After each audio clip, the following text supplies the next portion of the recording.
तो hello everyone, कैसे हैं आप सब लोग। I hope each and every one of you is doing absolutely good. My name is doctor Vipin Kumar Sharma and मैं आप सभी लोगों का तहे दिल से स्वागत करता हूं हमारे इस प्यार से बैच यकीन नीट 2.0 के अंदर। अगर आप सभी लोग मुझे ठीक तरीके से देख पा रहे हैं, सुन पा रहे हैं, then give me a big fat thumbs up और a big red heart in the chat section so that we can start today's beautiful session up, जहां पर हम लोग बात करने वाले हैं प्रोटिस्टा के बारे में। कंप्लीट डिस्कशन हम लोग प्रोटिस्टा की एकदम end to end, edge to edge खत्म कर रहे होंगे। ऑलरेडी हम लोग क्राइजोफाइट, डाइनोफ्लैजेलेट, यूग्लिनॉइड एंड स्लाइमोल्ड के बारे में पढ़ चुके हैं।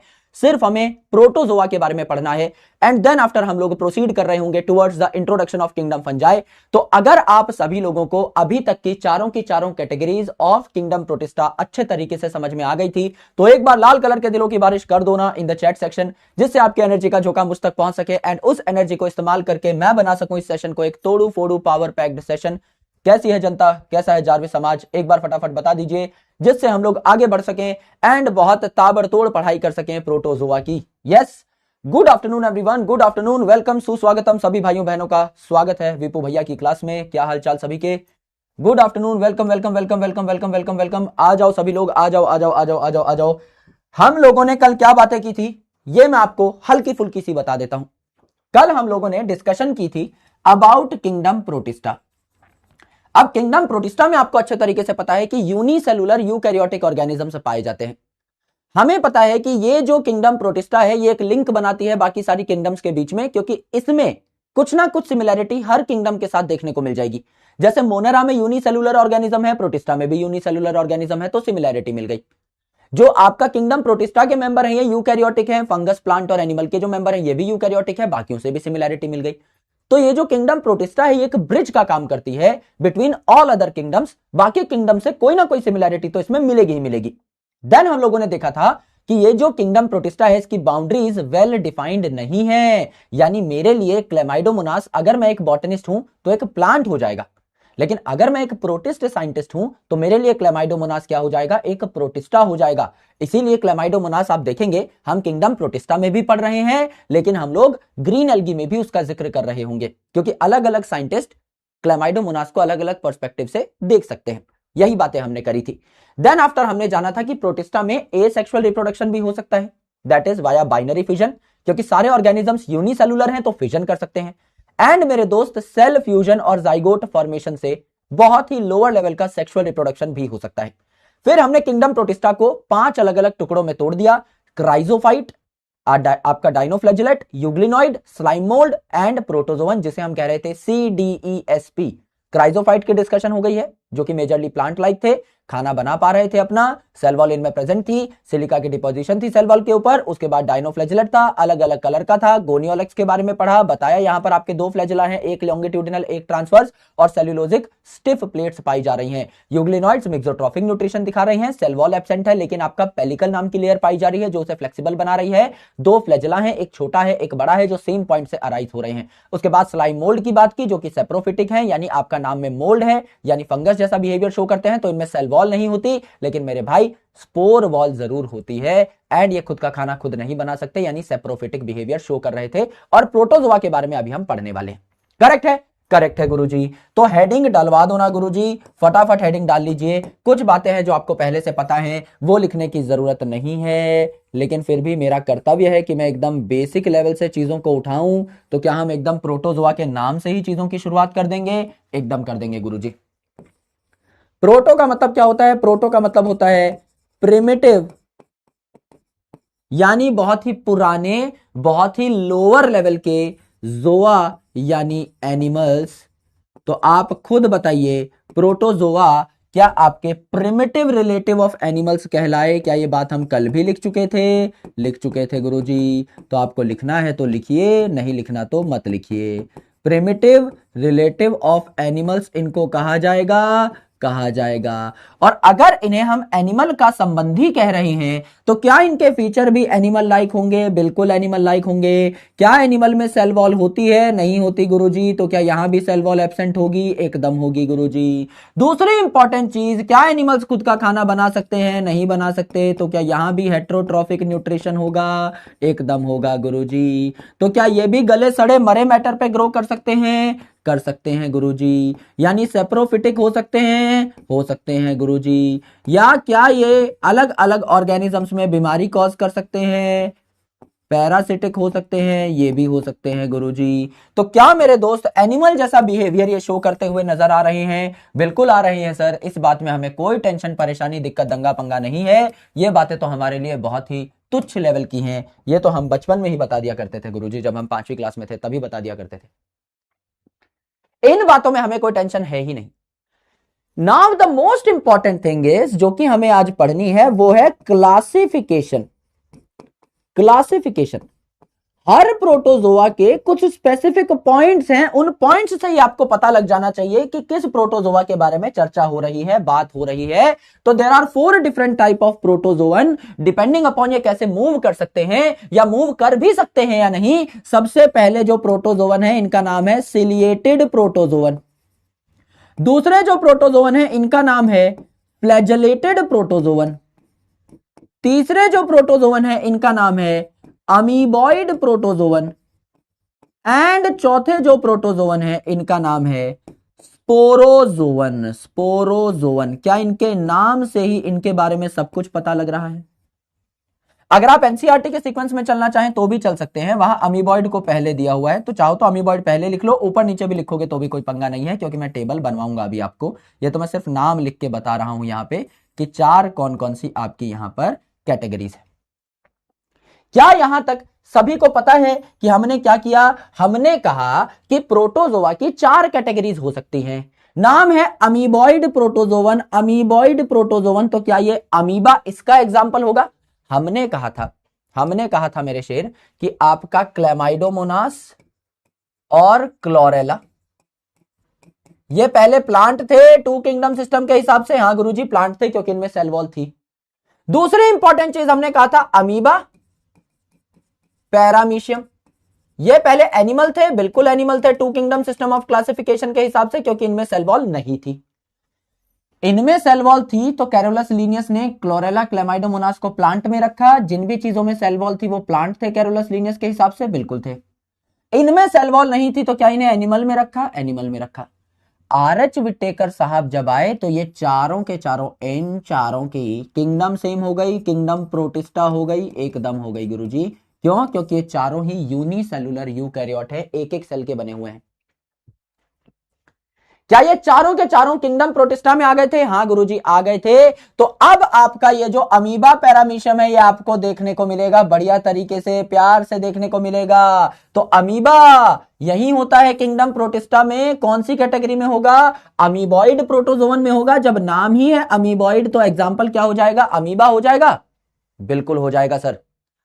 तो ये जो अमीबॉइड प्रोटोजोवन है ये कैसे मूव करेंगे गुरुजी? ये कैसे मूव करेंगे? आराम से देखिए, अमीबा जो है इर्रेगुलर शेप का होता है क्योंकि उसके ऊपर कोई सेल वॉल तो है नहीं, इर्रेगुलर शेप का होता है। तो ये आपका अपनी शेप को चेंज करके ऐसे ऐसे मूव करता रहता है, यानी ये सूडोपोडिया बनाता है। सूडो का मतलब होता है फॉल्स, पॉड का मतलब होता है फीट। ऐसा लगता है कि ये इसके पैर हैं, ऐसे ऐसे फॉल्स फीट बना के ऐसे रेंग रेंग के अपनी शेप चेंज करके घिसट घिसट के चल रहा होता है। तो ये क्या बनाता है? सूडोपोडिया बनाता है। तो अमीबॉइड प्रोटोजोवन की खास पहचान कैसी है? खास पहचान कैसी है? It move by making pseudopodia, it move by making pseudopodia और फॉल्स फीट। सूडोपोडिया बनाएगा यानी फॉल्स फीट बनाएगा। जी गुरुजी, एकदम बनाएगा।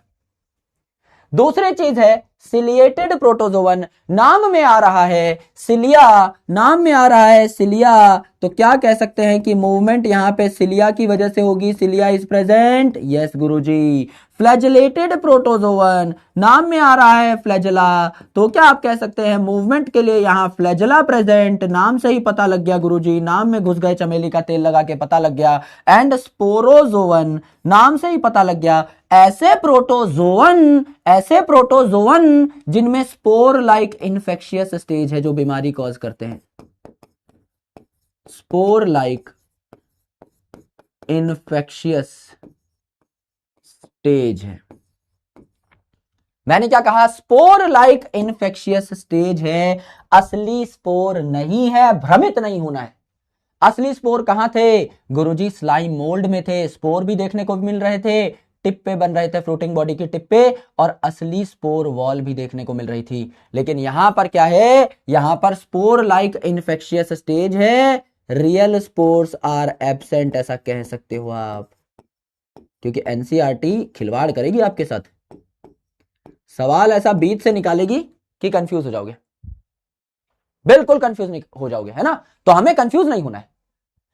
स्पोर लाइक इन्फेक्शियस स्टेज, कोई पूछ ले कि क्या असली स्पोर या स्पोर वॉल यहां पाई जाती है, नहीं, ये प्रिमिटिव रिलेटिव ऑफ एनिमल है, एनिमल में वॉल का कोई चक्कर है ही नहीं, इसीलिए यहां असली स्पोर नहीं पाए जाते, रियल स्पोर एब्सेंट है। क्या इतनी बातें सभी भाइयों को समझ में आई, बता दो ना, इतनी बातें सभी शेरों को समझ में आ गई हैं, एक बार बता दीजिए। ये 4 कैटेगरी हैं जिनके बारे में अभी हमने पढ़ा भी नहीं है, अभी तो हमने सिर्फ नाम नोट किए हैं और नाम से छोटी छोटी चीजें निकाल रहे हैं हम लोग, अभी तो मैंने आपको पढ़ाना स्टार्ट भी नहीं किया है ये टॉपिक। मैं सिर्फ आपको वो बातें बता रहा हूं जो मैं कल बता चुका था, या मैं वो बातें बता रहा हूं जो आप नाम से डिकोड कर सकते हैं, मैंने कुछ सिखाया नहीं है। क्या मैंने कल ही बता दिया था कि प्रोटो का मतलब होता है प्रिमिटिव एंड जोआ का मतलब होता है एनिमल, यानी ये बहुत ही लोअर लेवल के एनिमल लाइक स्ट्रक्चर्स होंगे, बिल्कुल बता दिया था सर, इसलिए एनिमल की तरह बिहेव करेंगे, इनमें भी सेल वॉल नहीं होगी, एंड ये भी हेट्रोट्रॉफिक होंगे, खुद का खाना खुद नहीं बनाएंगे, गुरुजी आपने ये भी बता दिया था। फिर मैं कह रहा हूं कि इनकी 4 अलग अलग कैटेगरीज हैं, अमीबॉइड जिसमें अमीबा आएगा तो ये अमीबा की तरह इरेगुलर शेप के होंगे, सूडोपोडिया बनाएंगे, सिलिएटेड में सिलिया प्रेजेंट होगा, फ्लैजिलेटेड में फ्लैजिला प्रेजेंट होगा, स्पोरोजोवन में स्पोर लाइक स्ट्रक्चर प्रेजेंट होगा, स्पोर लाइक स्ट्रक्चर प्रेजेंट होगा, असली स्पोर नहीं। घुमा के सवाल दे दूं तो सर मत पकड़ लेना। गुरुजी बात समझ में आ गई है। अभी हम क्या करेंगे, अभी हम इस प्रोटोजोआ का क्लासिफिकेशन देखेंगे। तो एक कोरा पन्ना ले लो मेरे भाई, लैंडस्केप फॉर्मेट में, जैसा हमारा बोर्ड होता है सेम उसी फॉर्मेट में एक कोरा पन्ना ले लीजिए, और उस कोरे पन्ने पे हम क्या करेंगे, हम यहां पर बनाएंगे बढ़िया शानदार नोट्स, और हम यहां पर 4 कैटेगरीज के बारे में लिखेंगे एक एक करके। सबसे पहले आपका अमीबॉइड प्रोटोजोवन, अमीबॉइड प्रोटोजोवन, ठीक है। दूसरा आप कह देंगे यहां पर फ्लैजेलेटेड प्रोटोजोवन, या सिलिएटेड पहले लिख सकते हो, जैसा आपका मन है, फ्लैजेलेटेड प्रोटोजोवन, फिर सिलिएटेड प्रोटोजोवन, एंड देन आपका स्पोरोजोवन। Correct, correct. सबसे पहले क्या हुआ, अमीबॉइड प्रोटोजोवन आया, आ गया गुरुजी। दूसरा फ्लैजेलेटेड प्रोटोजोवन आया, आ गया गुरुजी। तीसरा सिलिएटेड प्रोटोजोवन आया, आ गया गुरुजी। एंड चौथा आपका स्पोरोजोवन आया, आ गया गुरुजी। चारों कैटेगरी के नाम लिख लिए हैं सर हमने, इनकी डिटेल्स बता दो ना फटाफट, जिससे हम आगे बढ़ सकें। अभी बता देता हूं। सबसे पहला पॉइंट तो हम नाम से ही निकाल चुके हैं, तो कोई टेंशन है नहीं, लिखना चाहो तो लिख सकते हो, छोड़ना चाहो छोड़ सकते हो। अमीबॉइड प्रोटोजोवन जो है, they move by making pseudopodia, they move by making pseudopodia, false feet बनाएंगे अमीबा की तरह। यस गुरुजी एकदम सही बात है, इससे बढ़िया बात हमने आज तक सुनी ही नहीं है। पूरे समाज को एक गहरा संदेश है कि अमीबॉइड, नाम में ही अमीबा का साउंड आ रहा है, तो ये सूडोपोडिया बनाएंगे, बिल्कुल बनाएंगे गुरुजी। सेल वॉल इनमें है नहीं, फ्लेक्सिबल होंगे तो सूडोपोडिया बनाएंगे। सर बात समझ में आ गई, करेक्ट। ये जो आपका यहां पर अमीबॉइड प्रोटोजोवन है, इसकी एक खास बात क्या है, इसकी एक खास बात यह है कि ये हर जगह पाया जा सकता है, हर जगह। जैसा हमने साइनोबैक्टीरिया में पढ़ा था, भाई लैंड पे भी पाया जाएगा, तो ये मॉइस्ट सॉइल में यानी गीली मिट्टी पे पाया जाता है, मिट्टी तो लैंड ही हो गया। एंड पानी में भी पाया जाता है, साफ पानी में भी, खारे पानी में भी। तो it can be present, it can be present in moist soil, fresh water and marine water, खारे पानी में भी। अब द मोस्ट इंपॉर्टेंट पॉइंट जो मैं आज आपको इस स्लाइड में बता सकता हूं, जहां इतनी कंफ्यूजन होती है बालकों को कि अगर मैं एक क्वेश्चन फ्रेम करके लेके आऊं, मैं 50% बच्चों को अभी अटका दूं, कितने ही धुरंधर हो आराम से फंसा दूं उस सवाल में। ये जो आपका मैराइन वाटर वाला है, ये जो आपका मैराइन वाटर वाला अमीबॉइड प्रोटोजोवन है, मैराइन वाटर वाला, it contains silica shells. Silica shells. तो बताओ सिलिका शेल्स हमें किस किस की सेल मेम्ब्रेन पे देखने को मिला अभी तक? सिलिका शेल्स हमें किस किस की सेल मेम्ब्रेन पे देखने को मिला अभी तक? फटाफट बताइए। क्या हमने नाम कहीं और भी सुना हुआ है कि किसी और की सेल मेम्ब्रेन पे भी सिलिका शेल पाया जा रहा हो? यस। क्या कहीं और भी हमने नाम सुना हुआ है किसी और भी ऑर्गेनिज्म की मेम्ब्रेन पे सिलिका शेल पाए जा रहे थे? वेरी गुड, बहुत बढ़िया, बहुत शानदार। ये जो डाई एटम्स का हुजूम आ गया ना, एक बार अपने बाल नोच लो भाई फटाफट। क्या वहां सेल मेम्ब्रेन के ऊपर सिलिका शेल पाए जा रहे थे या सेल वॉल के ऊपर सिलिका की डिपॉजिशन थी? सवाल सुना करो गौर से। पीछे 5 बार रिपीट किया है मैंने सवाल, 20 सेकंड पीछे जाओ, दोबारा सुनो। मैं बार बार बोल रहा हूं सेल मेम्ब्रेन के ऊपर सिलिका शेल, सेल मेम्ब्रेन के ऊपर सिलिका शेल, ना कि सेल वॉल के ऊपर सिलिका की डिपॉजिशन। दोनों स्टेटमेंट्स ही अलग हैं, तो क्या आंसर अलग हो जाएगा? आंसर अलग हो जाएगा सर। अर्थात अगर कोई पूछे कि सिलिका के शेल किस चीज की मेम्ब्रेन के ऊपर पाए जा रहे हैं, पूरे एनसीईआरटी में, समस्त एनसीईआरटी में आपको सिर्फ यही देखने को मिलेगा, अमीबॉइड प्रोटोजोवन पे, और वो भी कौन से वालों पे? खारे पानी वालों पे। तो it contains silica shell on its membrane, क्योंकि सेल वॉल तो यहां पर होती ही नहीं है, तो क्या मेम्ब्रेन पे होंगे सिलिका शेल? बिल्कुल होंगे सर। बात समझ में आ गई, बात समझ में आ गई। अभी भी क्राइजोफाइट लिखे पड़े हैं सब कोई?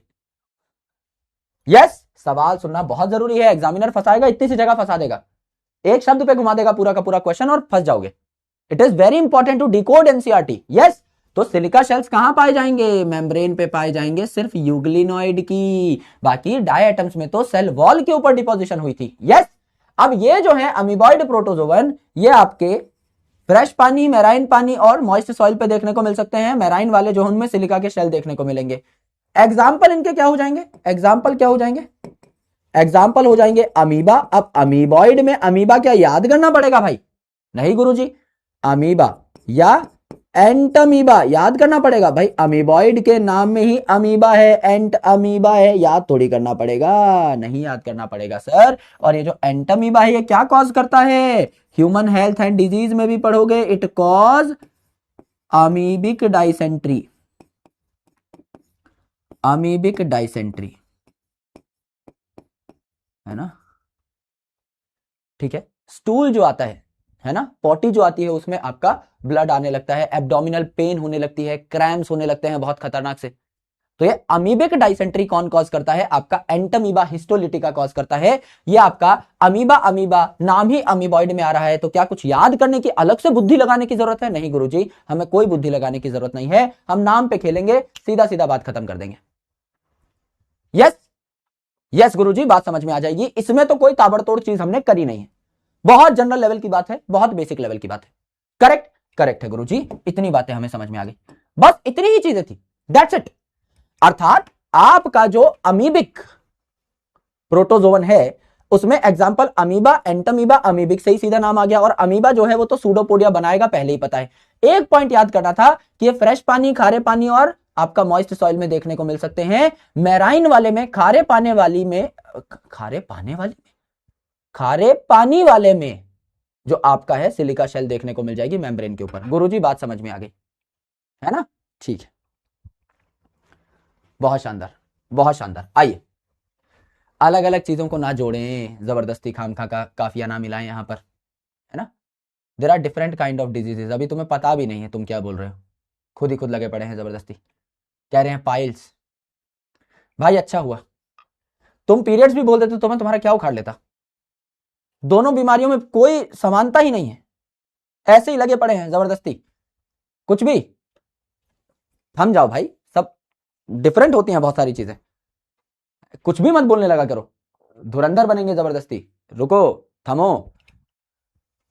मोहल्ले में किसी ने डॉक्टर साहब कह दिया है, अभी खुश हुए पड़े हैं जबरदस्ती में ही। अरे एक सिम्टम बताया है, उसको पकड़ के बैठ गए हैं जबरदस्ती। ऐसा नहीं होता, डिटेल में जाना होता है। ठीक है, आओ फ्लैजिलेटेड प्रोटोजोवन, फ्लैजिलेटेड प्रोटोजोवन, यहां पर देखिए फ्लैजिलेटेड प्रोटोजोवन में क्या पाया जाएगा, स्पेशल चीज क्या है, फ्लैजिला प्रेजेंट, फ्लैजिला प्रेजेंट होगा, प्रेजेंट होगा सर, एकदम होगा। ये जो है आपके flagellated, they can be free living और पैरासिटिक, यानी अकेले भी रह सकते हैं या फिर आपके पैरासिटिक भी हो सकते हैं, किसी ऑर्गेनिज्म में बीमारी भी कॉज कर सकते हैं। They can be free living, free living जो खुद रह लेता है, पैरासिटिक जिसको किसी और ऑर्गेनिज्म की, होस्ट ऑर्गेनिज्म की जरूरत पड़ती है, फ्री लिविंग और पैरासिटिक। अब ये जो पैरासिटिक है, इसमें आपका एक एग्जांपल दिया हुआ है एनसीईआरटी में, एग्जांपल बहुत इंपॉर्टेंट है, सीधा एग्जांपल दे देगा और पूछ लेगा बताओ कौन सी कैटेगरी का है, बता दो ना। एग्जांपल कौन है यहां पर, कोई बताना चाहेगा, चैट सेक्शन भर डालो। इट इज ट्रिपैनोसोमा, नाम क्या है, ट्रिपैनोसोमा, पूरा नाम है ट्रिपैनोसोमा गैम्बियंसी, जो कॉज करता है क्या, sleeping sickness, African sleeping sickness. यानी आपका स्लीप शेड्यूल जो है बहुत ज्यादा बिगड़ जाएगा, इतना ज्यादा बिगड़ जाएगा कि बाद में आपको छोटी मोटी चीजों में भी कंफ्यूजन होने लगेगी, एंड अल्टीमेटली आपका नर्वस सिस्टम इतना ज्यादा हैम्पर हो जाएगा कि इससे डेथ भी हो सकती है। It can be a fatal disease, हो सकता है इससे डेथ भी हो जाए, इतनी खतरनाक है। यस, इसीलिए मेरे भाई ये जो स्लीपिंग सिकनेस है कौन कॉज करता है, ट्रिपैनोसोमा, जो कि पैरासिटिक फ्लैजिलेटेड प्रोटोजोवन है। हो सकता है कई फ्लैजिला वाले प्रोटोजोवन फ्री भी आपके घूम रहे हो, कोई दिक्कत ही नहीं उसमें, हमें सिर्फ ये एग्जांपल याद रखना है कि ट्रिपैनोसोमा फ्लैजिलेटेड प्रोटोजोवन है। ठीक है, ठीक है सर। अब अगर हम देखें अगली कैटेगरी के बारे में, अब अगर हम देखें थोड़ी अगली कैटेगरी के बारे में, तो अगली कैटेगरी हमारी सिलिएटेड प्रोटोजोवन। सिलिएटेड प्रोटोजोवन में क्या आ जाएगा, सिलिया आ जाएगा, आप कह सकते हैं सिलिया प्रेजेंट। और सिलिया की एक खास बात मैंने आपको तभी पढ़ा दी थी जब हम सेल की बात कर रहे थे, cell the unit of life chapter में मैंने आपको बताया था कि फ्लैजिला अगर एक भी है तो क्या पूरे के पूरे सेल को मूव करा ले जाएगा, बिल्कुल, क्योंकि इसका साइज बड़ा है। लेकिन सिलिया जो है छोटे छोटे बाल लाइक स्ट्रक्चर हैं, तो हजारों सिलिया को क्या कोऑर्डिनेटेड वे में मूव करना होता है, साथ साथ मूव करना होता है, नाव के चप्पुओं की तरह, जिससे वो चीजों को एकदम साथ मूव करा सके, बिल्कुल। अर्थात यहां पर ये जो सिलिया है ये थाउजेंड्स ऑफ नंबर्स में होंगे, and they will move in coordination, एक दूसरे के साथ हाथ से हाथ बढ़ा करके मूव कर रहे होंगे, जिससे कि बढ़िया तरीके से ये किसी सेल को मूव करा सके या सराउंडिंग फ्लूइड को मूव करा सके। किसी ने लिखा भी है, दे वर्क लाइक ओर्स, चप्पू की तरह ये मूव करते हैं, एकदम सही बात है। तो यहां पर क्या है, सिलिएटेड प्रोटोजोवन जो है, यहां पर cilia present and thousands of cilia move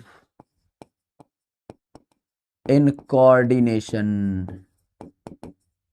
100 हजारों सिलिया साथ साथ मूव कर रहे होते हैं, जिससे कि सेल की मूवमेंट करा सकें या सराउंडिंग फ्लूइड की मूवमेंट करा सकें। सबसे शानदार एग्जांपल कौन सा हो जाएगा, आपका पैरामीशियम, जो कि स्लीपर लाइक ऑर्गेनिज्म है, चप्पल जैसी इसकी शक्ल है, ये स्लीपर लाइक ऑर्गेनिज्म है, जिसको हमने क्या कह दिया, पैरामीशियम कह दिया। और पैरामीशियम में 2 न्यूक्लियस पाए जाते हैं, तो यहां पे 2 न्यूक्लियस भी हम लोग बना सकते हैं, 2 न्यूक्लियस पाए जाते हैं, ये भी हमने बना दिए। अब यहां पर क्या है, एक कैविटी है ऐसी सी, करेक्ट। अब ये जो सिलिया है ये चारों ओर पाए जाएंगे और खूब सारे नंबर्स में पाए जाएंगे, मैं कह रहा हूं हजारों सिलिया पाए जाते हैं। तो ये जो पैरामीशियम है इसके अराउंड हजारों सिलिया पाए जाएंगे, बिल्कुल पाए जाएंगे गुरुजी, कई सारे सिलिया पाए जाएंगे, बहुत ज्यादा इनका नंबर आपको देखने को मिलेगा। ये सिलिया कोऑर्डिनेशन में मूव करेंगे, बहुत तगड़े तरीके से मूव करेंगे, इस तरीके से मूव करेंगे कि ये पानी को पैरामीशियम के अंदर बुला लें, पानी को पैरामीशियम के अंदर बुला लें। जब आपका पानी आसपास जो पाया जा रहा है ये खाने समेत, खाना भी पानी में घुला हुआ होगा, ये आपका अंदर जाना चाहेगा सिलिया की मदद से, तो इस पाइप के थ्रू जाएगा। इस पाइप को हमने क्या कह दिया, इस पाइप को हमने कह दिया आपका इस सेल का फेरिंग्स। आपका यूनिसेलुलर ऑर्गेनिज्म है ना पैरामीशियम, इसका फेरिंग्स यानी साइटोफेरिंग्स, साइटोफेरिंग्स, या कैविटी को हमने क्या कह दिया, गलेट कह दिया। जैसे हम खाना खाते हैं, मुंह में खाना डालते हैं तो कहां चला जाता है खाना, गले में चला जाता है, मुंह गला। तो यहां पर भी क्या है, फेरिंग्स या गलेट, गले का साउंड आ रहा है, फेरिंग्स या गले का साउंड आ रहा है तो ये आपका साइटोफेरिंग्स या गलेट हो जाएगा। अलग अलग किताबों में अलग अलग नाम रहता है, इतना डिटेल में पढ़ने की जरूरत नहीं है वैसे, बट स्टिल हम लोगों ने देख लिया है तो अच्छी बात है। ये क्या है आपका सिलिया है, दैट मूव्स एक्टिवली, ये जोर जोर से मूव कर रहे होंगे, जोर लगा के मूव कर रहे होंगे तो एक्टिवली मूव करेंगे, यस एनर्जी की रिक्वायरमेंट होगी, बिल्कुल होगी, तो आपका वाटर और फूड जो है इस पैरामीशियम के अंदर चला जाएगा, एकदम चला जाएगा सर, क्यों नहीं जाएगा, जाना ही पड़ेगा। तो एग्जाम्पल क्या हो जाएगा, अमीबॉइड अमीबॉइड जो है इसका क्या हो जाएगा, अमीबा, पैरामीशियम किसका हो जाएगा, सिलिएटेड का, फ्लैजिलेटेड का ट्रिपैनोसोमा हो गया, तो पैरामीशियम करेक्ट। पैरामीशियम जो है कैसा ऑर्गेनिज्म हुआ, स्लीपर लाइक, चप्पल सी शक्ल का है, स्लीपर लाइक। एंड दूसरा इसका एग्जांपल हम हमेशा स्पेशल केस में लेते हैं, इट इज बाय न्यूक्लिएटेड, तो आपका एक से ज्यादा न्यूक्लियस यहां एक सेल के अंदर पाया जाता है, क्योंकि यूनिसेलुलर ऑर्गेनिज्म है, एक ही सेल में एक से ज्यादा न्यूक्लियस पाया जा रहा है, ये भी हमने देखा, ठीक है ठीक है। चौथी जो कैटेगरी है इसके बारे में बात कर लेते हैं, चौथी कैटेगरी है स्पोरोजोवन। स्पोरोजोवन में क्या आ जाएगा, स्पोरोजोवन में आ जाएगा it has spore like infectious stage, it has spore like infectious stage. Infectious stage मतलब ऐसी स्टेज जो किसी ऑर्गेनिज्म में बीमारी कॉज कर रही हो, उसे स्पोर लाइक इंफेक्शियस स्टेज कहा जाता है। ठीक है गुरुजी, बात समझ में आ गई, स्पोर लाइक इंफेक्शियस स्टेज इसे हमने कहा। सबसे खतरनाक स्पोरोजोवन जिसे हम जानते हैं वो कौन है, सबसे नोटोरियस, सबसे खतरनाक, मोस्ट नोटोरियस, जिसका ह्यूमन पॉपुलेशन पे भी अच्छा खासा इफेक्ट है, मोस्ट नोटोरियस, जिसका ह्यूमन पॉपुलेशन डिक्लाइन होने में भी अच्छा खासा इफेक्ट है, यानी कई लोगों को ये मार देता है, वो क्या है, प्लाज्मोडियम।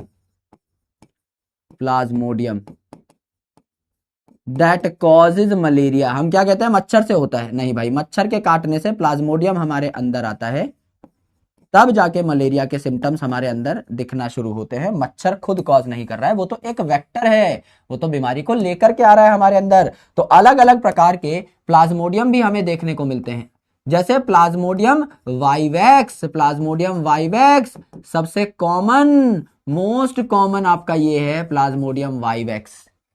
प्लाज्मोडियम फैल्कीपेरम, प्लाज्मोडियम फैल्कीपेरम क्या है, मैलिग्नेंट है, सबसे खतरनाक जानलेवा कौन सा है आपका, ये है मैलिग्नेंट, यानी सबसे डेडली है ना। प्लाज्मोडियम ओवेल, प्लाज्मोडियम मलेरियाई, ये चार होते हैं आपके यूजुअली, है ना। ओवेल जो है आपका लीस्ट कॉमन है, इनके बारे में ना भी पढ़ो तो भी चल जाएगा, ये दो याद रखो। सबसे इंपॉर्टेंट क्या है, सबसे इंपॉर्टेंट है ये दो, प्लाज्मोडियम वाइवैक्स जिसके बारे में हम पढ़ते हैं सबसे कॉमन, और सबसे खतरनाक आपका प्लाज्मोडियम फैल्कीपेरम, ये सबसे ज्यादा हमें मारता है, हमारी पॉपुलेशन को क्या करता है, घटाता है। तो it has staggering effect on human population, यानी बहुत ज्यादा इफेक्ट होता है इसका ह्यूमन पॉपुलेशन पे, वो भी डिक्लाइन में। पॉपुलेशन बढ़ा थोड़ी देगा, बीमारी है, पॉपुलेशन कम ही करेगी, तो ह्यूमन पॉपुलेशन को कम करने का इसका काम होता है, यानी जानलेवा है। करेक्ट करेक्ट, इतना लिख लिया, एक बार हुई इन द चैट सेक्शन प्लीज। मैं फिर आपको पूरा का पूरा रिवाइज कराता हूं झटपट, मुश्किल से 1-1.5 मिनट के अंदर अंदर पूरा रिपीट कराता हूं एंड टू एंड, फिर कुछ क्वेश्चन सॉल्व करेंगे, देन एनसीईआरटी रीड करेंगे, आगे बढ़ेंगे। नोटोरियस का मतलब जानलेवा, खतरनाक। सबसे नोटोरियस मतलब कई सारे स्पोरोजोवन हैं दुनिया में, लेकिन सबसे नोटोरियस जो है, इनमें से सबसे खतरनाक जो है, जानलेवा जो है, वो कौन सा है, आपका प्लाज्मोडियम, जो मलेरिया नाम की बीमारी कॉज करता है। ठीक है ठीक है, नोटोरियस के बगल में डेडली भी लिख सकते हो, कोई दिक्कत नहीं, लिखना चाहो तो लिख सकते हो। करेक्ट करेक्ट, यस गुरुजी, बात समझ में आ गई। अब देखो भैया, एक खाली स्लाइड ले लेता हूं और उसके ऊपर सारी बातें आपको बताना शुरू कर देता हूं। लिखना कुछ नहीं है क्योंकि ऑलरेडी लिख चुके हैं।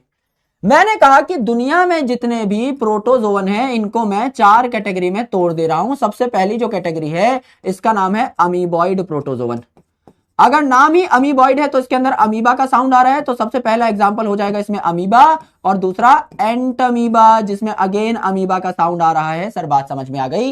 एंटमीबा अमीबिक डाइसेंट्री कॉज करता है, यह बात हमें पहले से पता है, कोई दिक्कत नहीं है, नहीं भी पता थी तो अब पता लग जाएगी। अमीबॉइड जो है जिसमें अमीबा का साउंड आ रहा है तो ये अमीबा की तरह ही सूडोपोडिया बनाएगा, फॉल्स फीट बनाएगा, बिल्कुल ये इसकी खास पहचान है। और ये अलग अलग जगह पे पाया जाता है, जैसे कि गीली मिट्टी में, या फिर आपका मैराइन इलाकों में खारे पानी में, या फिर फ्रेश पानी में, साफ पानी में। जो मैराइन पानी वाले हैं खासकर इनके ऊपर क्या देखने को मिलेगी, सिलिका शेल। ये एक पॉइंट इसका सबसे इंपॉर्टेंट पॉइंट है, ये अलग अलग जगह पर रह सकता है, उसमें से जो मैराइन वाले हैं उनमें सिलिका शेल देखने को मिलता है। दूसरी इंपॉर्टेंट चीज हमने देखा सिलिएटेड प्रोटोजोवन।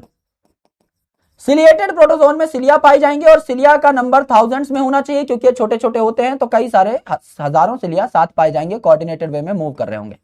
ये अगर पैरामीशियम है तो इसको अगर खाने की चीज चाहिए तो ये क्या करेगा, अपने सिलिया को ऐसे ऐसे मूव करेगा, ऐसे ऐसे मूव करेगा कि पानी इसकी तरफ आए, तो पानी में घुला हुआ खाना भी इसकी तरफ आ जाएगा। तो सिलिया की कोऑर्डिनेशन में मूवमेंट कराता है, जिससे पानी और खाना इसके अंदर आ सके, इस साइटोफेरिंक्स में या इस गलेट में आ सके। एंड मेरे दोस्त यहां पे 2 न्यूक्लियस पाए जाते हैं, तो आपका सिलिया जो है यहां पर देखने को मिलेगा। तो ये सिलिएटेड प्रोटोजोवन का एग्जांपल क्या हो गया, पैरामीशियम। तीसरी इंपॉर्टेंट कैटेगरी होती है आपकी फ्लैजेलेटेड प्रोटोजोवन। फ्लैजेलेटेड में क्या पाया जाएगा, फ्लैजला पाया जाएगा, और फ्लैजला वाले ये जो है ये फ्री लिविंग भी हो सकते हैं या पैरासिटिक भी हो सकते हैं। खासकर पैरासिटिक जो है इसमें आ जाएगा आपका यहां पर ट्रिपेनोसोमा, जो कि स्लीपिंग सिकनेस कॉज करेगा। तो ट्रिपेनोसोमा फ्लैजेलेटेड का एग्जांपल है, इतना ही याद करना है।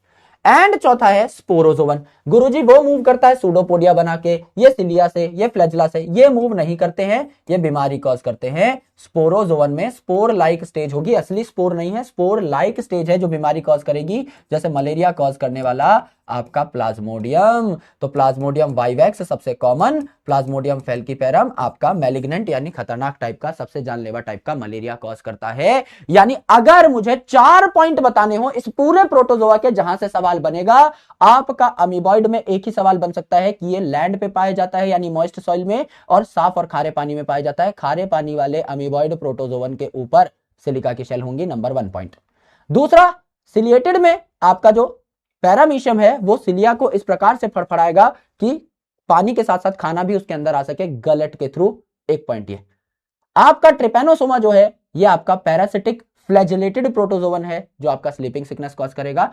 एंड स्पोरोजोवन जो है ये spore like infectious stage carry करते हैं, यानी कि बीमारी कॉज करेंगे, खतरनाक बीमारी कॉज करेंगे, जिसका नाम है मिस्टर मलेरिया। ये 4 पॉइंट में आपका पूरा का पूरा प्रोटोजोआ तहस नहस हो जाता है, स्वाहा हो जाता है। इतनी बातें सारे शेरों को समझ में आई, तो क्या हम एनसीईआरटी की तरफ बढ़ सकते हैं और एनसीईआरटी की ताबड़तोड़ रीडिंग कर सकते हैं, हाँ या ना, बता दो ना।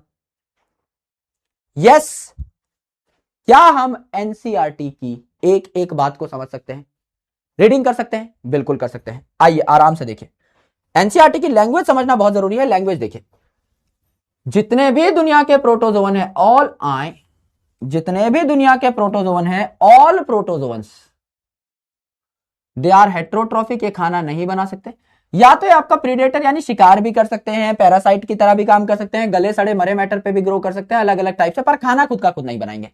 ये प्रिमिटिव रिलेटिव ऑफ एनिमल कहलाते हैं, इसीलिए इनका नाम प्रोटोजोआ रखा। ठीक है सर, 4 ग्रुप में तोड़ दिया। मेन बात यह है, पहला अमीबॉइड प्रोटोजोवन, नाम में अमीबा का साउंड आ रहा है, अमीबा का साउंड आ रहा है तो ये आपका सूडोपोडिया बनाएंगे, फॉल्स फीट बनाएंगे अमीबा की तरह, बिल्कुल। इसीलिए इनका एग्जाम्पल जो है ये भी क्या हो जाएगा, एंट अमीबा हो जाएगा, नाम में ही अमीबा का साउंड आ रहा है। मैंने कहा ये फ्रेश पानी में भी रहते हैं, खारे पानी में भी रहते हैं, और लैंड पे यानी गीली मिट्टी पे भी रहते हैं। एंड खासकर जो मैराइन वाले हैं इनमें आपके सिलिका के शेल पाए जाते हैं इनकी मेम्ब्रेन के ऊपर। गुरुजी कोई बात नहीं छूटी, ठीक है। एंटमीबा डाइसेंट्री कॉज करता है, बीमारी कॉज करता है, सबको पता है। फ्लैजेलेटेड प्रोटोजोवन जो है ये फ्री लिविंग भी हो सकते हैं या फिर पैरासिटिक भी हो सकते हैं। जैसे पैरासिटिक वाला जो है ये स्लीपिंग सिकनेस कॉज करेगा, जैसे कि Trypanosoma African sleeping sickness cause करेगा। सिलिएटेड प्रोटोजोवन एक्वेटिक होते हैं, तभी पानी जो है पैरामीशियम अपनी तरफ लेकर के आ रहा था, और एक्टिवली मूव करते हैं इनके सिलिया, हजारों सिलिया इनमें एक्टिवली मूव करते हैं। तो इनमें एक कैविटी होती है जिसे गलट कहते हैं, ये आपका सेल सरफेस पे ओपन हो रही होती है, जैसे हमारे मुंह में एक छेद है, इसी प्रकार से यहां पर क्या है आपका पैरामीशियम में बकायदा एक छेद तैयार किया गया था जहां से खाना अंदर जाएगा पानी समेत। करेक्ट। तो यहां पर गलट पाया जाता है। Water laden with food, laden मतलब लोडेड विद फूड, क्योंकि फूड अलग से नहीं खा सकते, पानी को भी अंदर लेना पड़ेगा, तो पानी में ही फूड लोड होकर के आप तक पहुंच रहा है। लेडन विद फूड मतलब loaded with food, steered into the gullet, धक्का दिया जाता है उसे गलट में, यानी कि पानी को ऐसे बुलाया जा रहा है और अपने अंदर ले लिया जा रहा है, जैसे पैरामीशियम के अंदर हुआ। स्पोरोजोवन में क्या हुआ, स्पोर लाइक इन्फेक्शियस स्टेज पाई जाती है, जिनमें से सबसे खतरनाक जो स्पोरोजोवन है ये है मिस्टर प्लाज्मोडियम, जिसे मलेरियल पैरासाइट कहा जाता है। ये मलेरिया कॉज करता है और इसीलिए इसका स्टैगरिंग इफेक्ट है ह्यूमन पॉपुलेशन पे, यानी ह्यूमन पॉपुलेशन पे इसका अच्छा खासा प्रभाव है पॉपुलेशन कम करने में। गुरुजी बात समझ में आ गई, चमक उठी है बात। हम सवालों का सिलसिला शुरू कर सकते हैं क्या? कर सकते हैं गुरुजी, आराम से देखिए। सवाल संख्या 1 आपकी स्लाइड के ऊपर है, पढ़िए, मार्क कर दीजिए। 45 सेकंड का टाइम, क्योंकि बहुत इजी है, सीधा सीधा मार्क करना है, सीधा सीधा मार्क करना है मेरे शेर, आराम से देखिए। अमीबॉइड प्रोटोजोवन, अमीबॉइड प्रोटोजोवन नाम है अमीबॉइड, तो अमीबा सीधा सीधा आ जाएगा। ए का 2 हो गया, ए का 2 हो गया, ए का 2 एक में ही है, उत्तर ही मिल गया गुरुजी, पर कोई बात नहीं, आगे देख लेते हैं। फ्लैजेलेटेड में आपका पैरासिटिक जो था ट्रिपेनोसोमा था।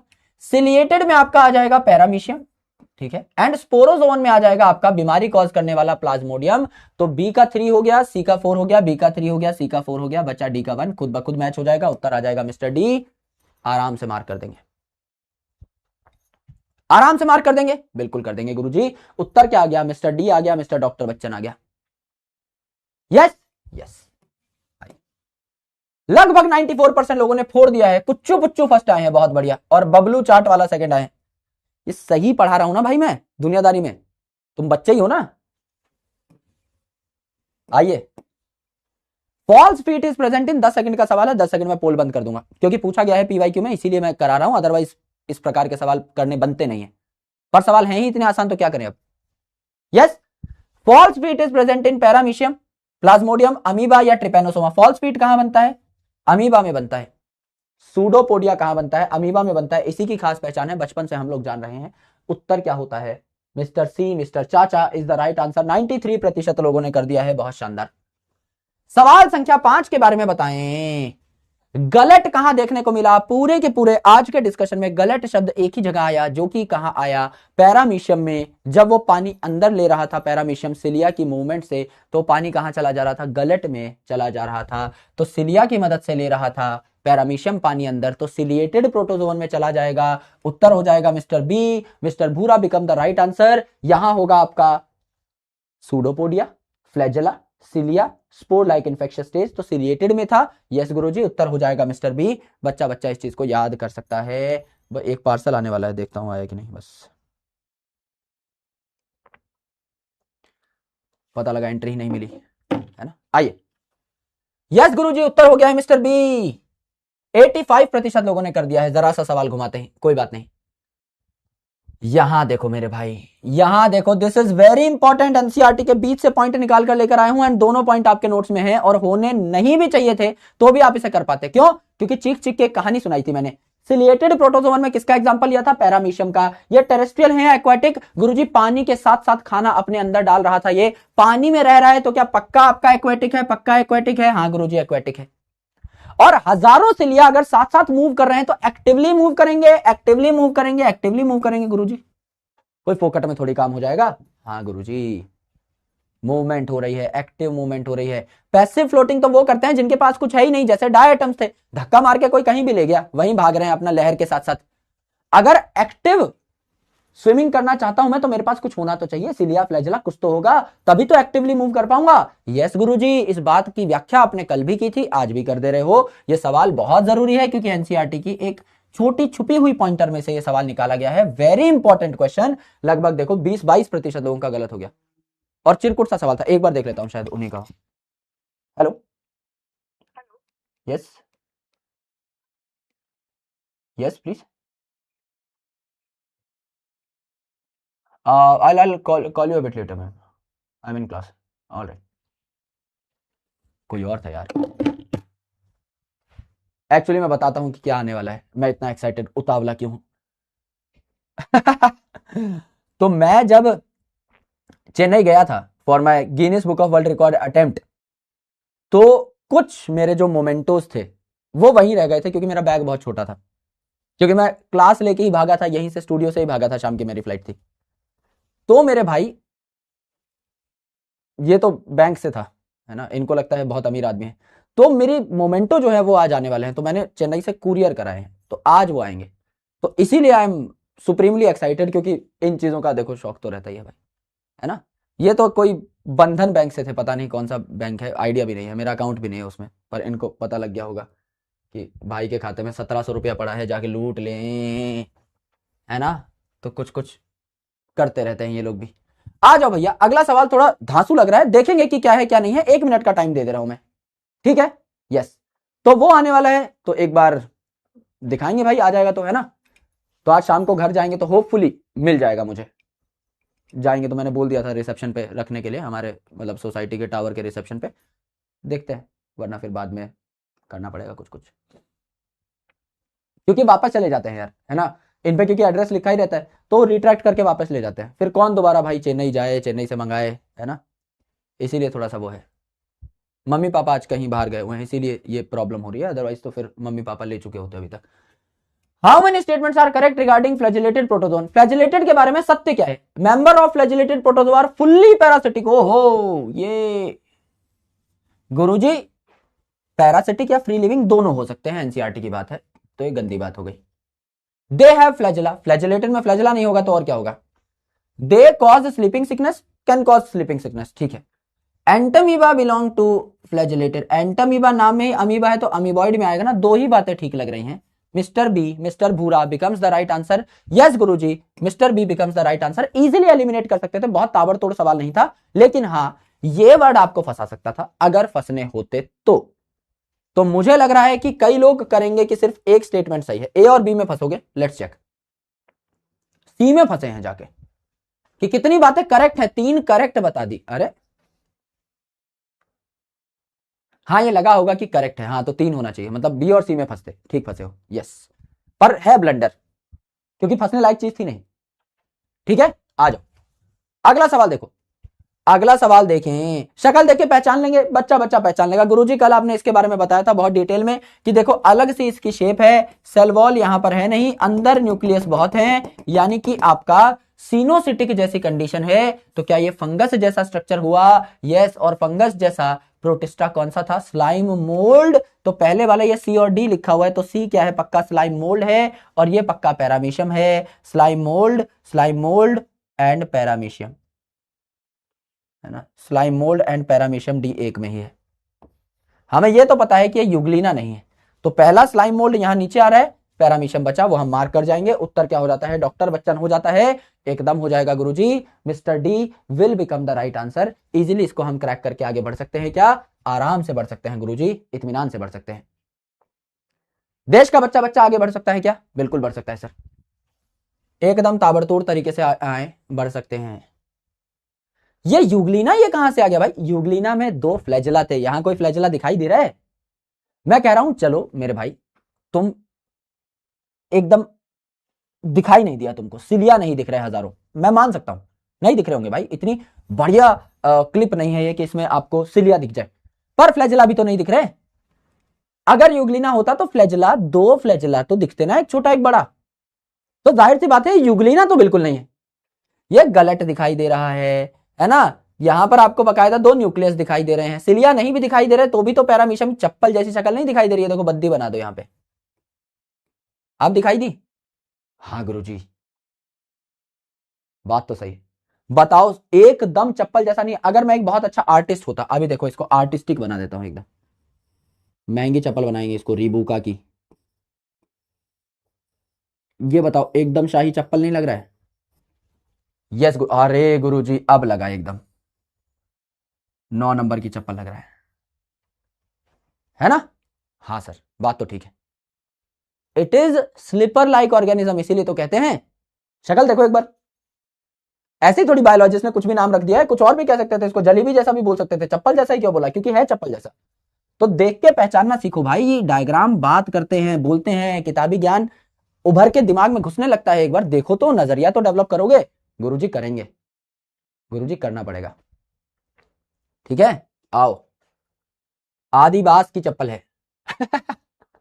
मैं पहनता था बचपन में, तो क्या रहता था, अब समझ लो यार, पैसे वैसे उतने ज्यादा होते नहीं थे और ट्रेंड पूरा एकदम फॉलो करना है। अब कोई चप्पल मार्केट में अच्छी दिख गई तो हम उसमें जाते थे 100 रुपए में लूटनों में, जहां लिखा रहता था चप्पलें ही चप्पलें, जूते ही जूते।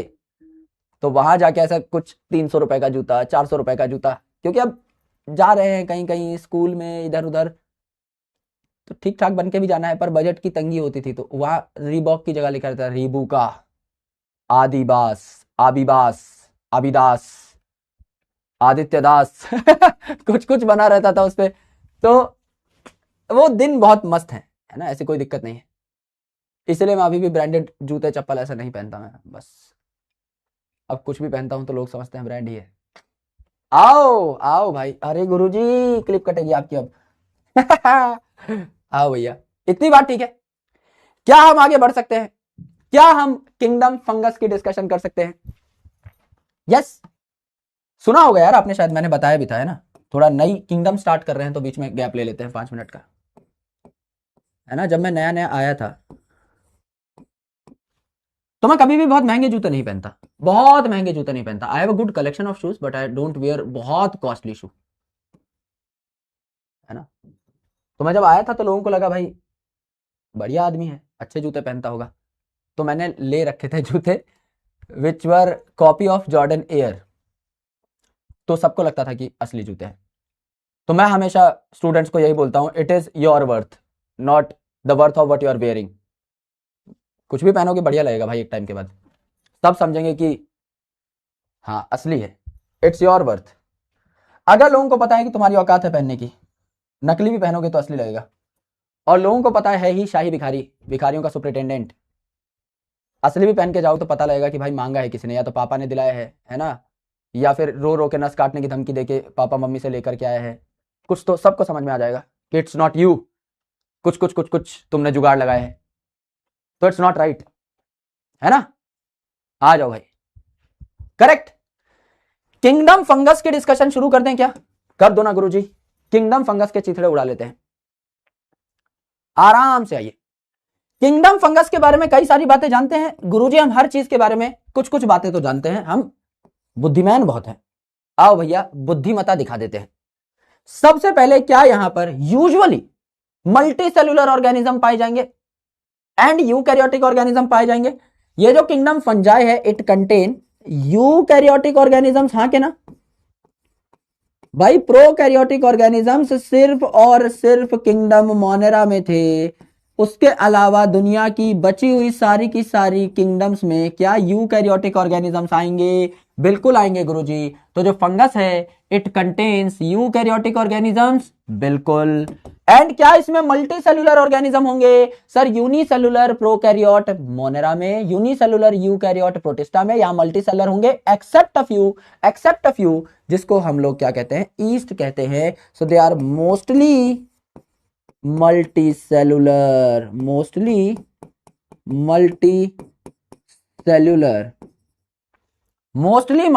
होते हैं। करेक्ट है, एकदम करेक्ट है, एक्सेप्ट ईस्ट जिसका साइंटिफिक नाम क्या है, सैकरोमाइसिस है। एक्सेप्ट ईस्ट जिसको हम लोग क्या कह रहे हैं, सैकरोमाइसिस कह रहे हैं। ये आपका क्या है, यूनिसेलुलर है, ये आपका यूनिसेलुलर फंगस है। इसके अलावा आपके क्या होते हैं, मल्टी सेलुलर होते हैं फंगस। ये जो सैकरोमाइसिस है ये भैया गंगाधर है, यही शक्तिमान है, दोनों काम करता है। ये दिन में कहता है अपनी मम्मी पापा को घर पे कह के निकलता है कि मम्मी मम्मी मैं तो बेकरी में काम करता हूं, मैं तो ब्रेड बनाता हूं, मैं तो मेहनत की रोटी कमाता हूं, लोगों को भी रोटी खिलाता हूं, रोटी बना बना के बेकरी में काम करता हूं। इसे बेकर्स ईस्ट कहा जाता है, ऐसा ईस्ट जो बेकरी में काम आए ब्रेड बनाने के लिए। रात को जैसे ही मम्मी पापा सो जाते हैं उनकी नजरों से छुप छुपा कर पीछे जाके चला जाता है कच्ची दारू की भट्टी पे और शराब बनाने लगता है। ब्रिवरी इंडस्ट्री में काम करता है रात को ओवर टाइम के नाम पर। इसे ब्रीवर्स ईस्ट भी कहते हैं। जो मम्मी पापा के आगे घर पे चुन्नू मुन्नू बनता है वो पीछे जाकर के मेरे भाई रात में शराब की भट्टी पर भंगड़ा पा रहा होता है। यही बेकर्स ईस्ट है, यही ब्रीवर्स ईस्ट है, दोनों सेम हैं मेरे भाई। यही ब्रेड बनाता है, यही शराब बनाता है। करेक्ट। सो एक्सेप्ट ईस्ट जो कि है saccharomyces, it is called baker's yeast, यही बेकर्स ईस्ट है जो कि क्या बनाएगा, मेक्स ब्रेड। एंड यही आपका ब्रीवर्स ईस्ट है जो क्या बनाएगा, अल्कोहल। यही क्या है, ब्रीवर्स ईस्ट है जो क्या बनाएगा, अल्कोहल बनाएगा। करेक्ट, करेक्ट है गुरुजी। ये बातें तो हमें बचपन से पता है, सब देश का युवा ये बात जानता है। करेक्ट, हमें पता है कि यहां पर फंगस में मल्टी सेल्यूलर यूकैरियोटिक ऑर्गेनिज्म आएंगे, सर हमें पता है, कोई इस बात को नकार नहीं सकता। दूसरी इंपॉर्टेंट चीज, मोस्ट इंपॉर्टेंट चीज, सेल वॉल किस चीज की बनेगी, बच्चा बच्चा जानता है, बता दो ना। सेल वॉल किस चीज की बनेगी, काइटिन की बनेगी। काइटिन प्लस पॉलीसैकेराइड लिख लो, एनसीईआरटी में लिखा हुआ है, कुछ भी लिखते हैं। मुझे बताइए क्या काइटिन खुद एक पॉलीसैकेराइड है? अपनी नॉलेज लगाइए, अगर आपको नॉलेज है तो। मैं ये नहीं कह रहा सबको पता होनी चाहिए, इतनी भी हल्की बात नहीं है। अगर आपको बायोमोलिक्यूल्स की नॉलेज है तो मुझे बताइए क्या काइटिन खुद एक पॉलीसैकेराइड है? काइटिन किस चीज का पॉलीमर है? It is a polymer of, chitin किससे बनता है? It is a polymer of N acetyl glucose amine, N acetyl glucose Amin.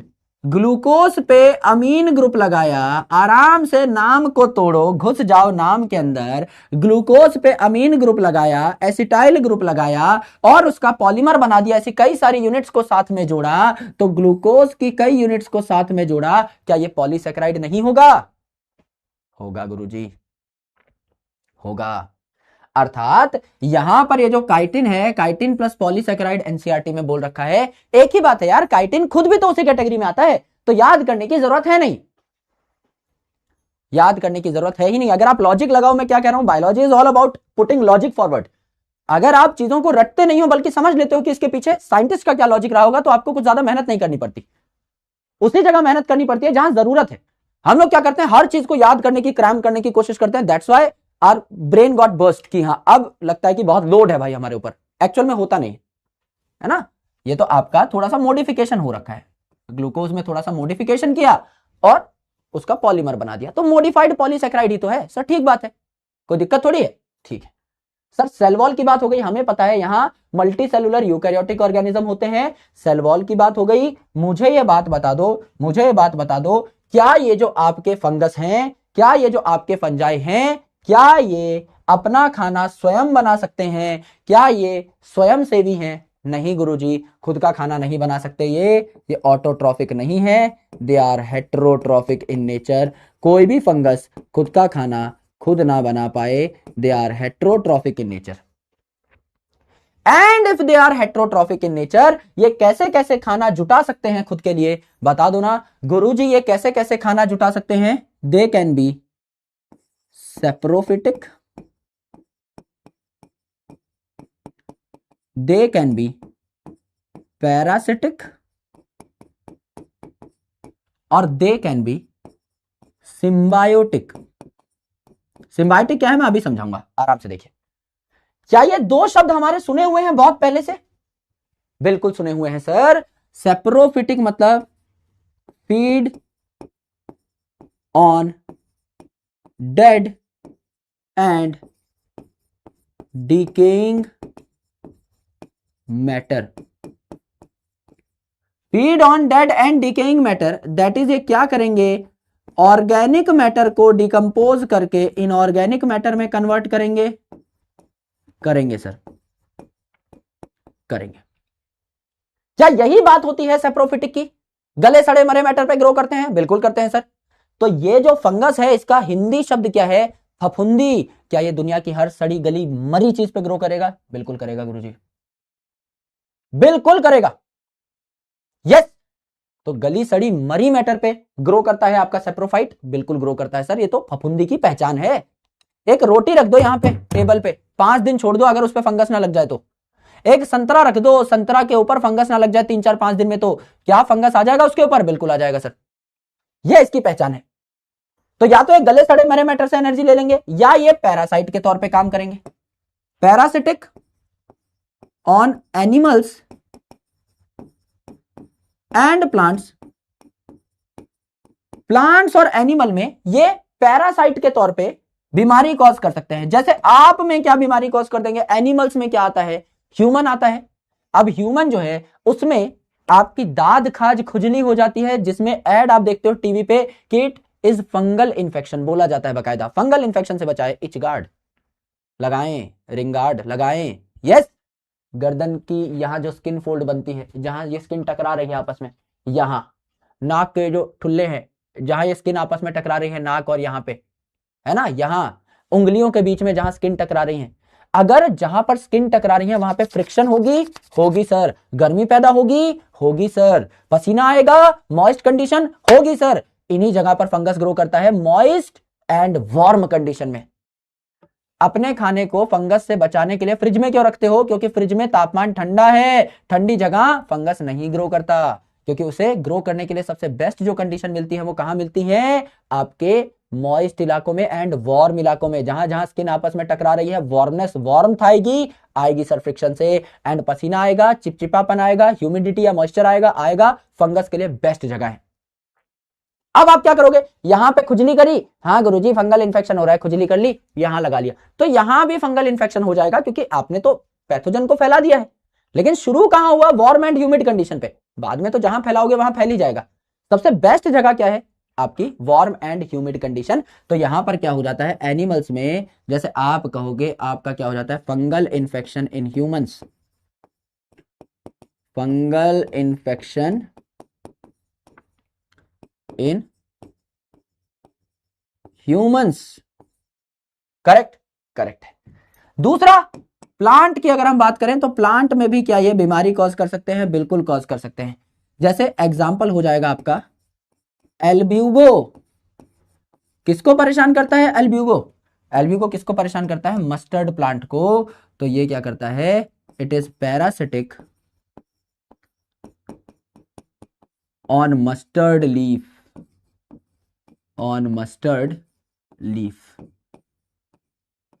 Mustard में बीमारी कॉज करता है। दूसरा कौन हो गया, पक्सीनिया का पूरा नाम क्या है, पक्सीनिया ग्रैमिनिस ट्रिटिकी, नाम से क्या निकल आए, पक्सीनिया ग्रैमिनिस ट्रिटिकी। अनाज पे करेगा ये अटैक, कौन से पे, ट्रिटिकी यानी ट्रिटिकम एस्टिवम पे, यानी वीट में रस्ट कॉज करेगा। तो it cause rust on wheat.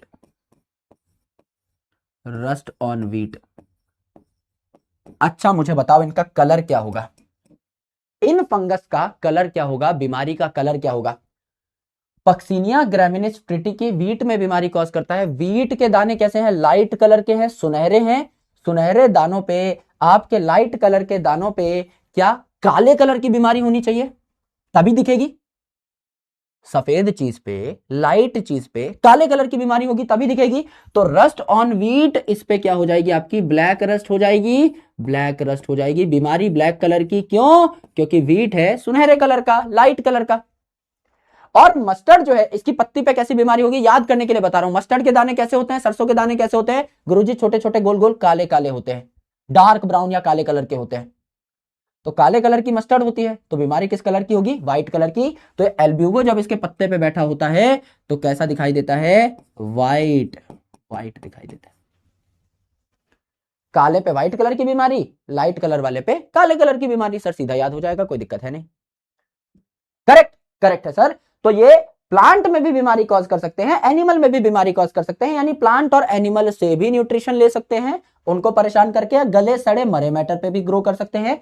Symbiotic का क्या मतलब है, कहते हैं कि हम गला सड़ा खाते नहीं क्योंकि हमारा एक स्टैंडर्ड है, किसी को हम परेशान करते नहीं क्योंकि हमारा एक स्टैंडर्ड है। रूल बना रखे हैं इन्होंने, अपने विधान बना रखे हैं। जैसे गुंडों के कुछ रूल होते हैं ना, सारे दिन गुंडागर्दी करते रहेंगे जेब में कट्टा डाल के, है ना, सामने फिर कोई आ जाए। औरतों बच्चों महिलाओं पे बूढ़ों पे हम हाथ नहीं उठाते, उड़ के मुंह पे घुटना मारते हैं सीधा। तो उनके कुछ रूल होते हैं, उसूल हैं कि हाँ भाई हम ये करेंगे, हम ये नहीं करेंगे। यहां पर कुछ फंगस ऐसे होते हैं आदर्शवादी, कहते हैं कूड़ा कचरा नहीं खाएंगे और किसी और में बीमारी भी नहीं फैलाएंगे, हम क्या करेंगे, अपनी रोटी कमाएंगे। तो ये सिम्बायोटिक बन जाते हैं। ये कहते हैं किसी प्लांट को, किसी और ऑर्गेनिज्म को कि भाई हमसे काम करा लो, दिन भर दिहाड़ी कराओ हमसे और बदले में मुझे खाना दे देना, मैं अपना खाना कमाना चाहता हूं। आदर्शवादी फंगस, इसे हम सिम्बायोटिक कहते हैं। ठीक है, ठीक है। तो यहां पर सिम्बायोटिक की डिस्कशन कर लेते हैं थोड़ी जोर शोर से। पहले मैं आपको इतना रिवीजन करा देता हूं। क्या सच बताओ यार, सच बताओ, क्या इसमें मैंने आपको कुछ भी ऐसा बताया जो आपको पहले से नहीं पता था? Honestly let's check. जब हम RH Whittaker system of classification पढ़ रहे थे, मैंने आपको बताया था किंगडम मोनेरा में प्रोकैरियोटिक ऑर्गेनिज्म है, बाकी सब में यूकैरियोटिक है, तो फंगस में भी यूकैरियोटिक हुए।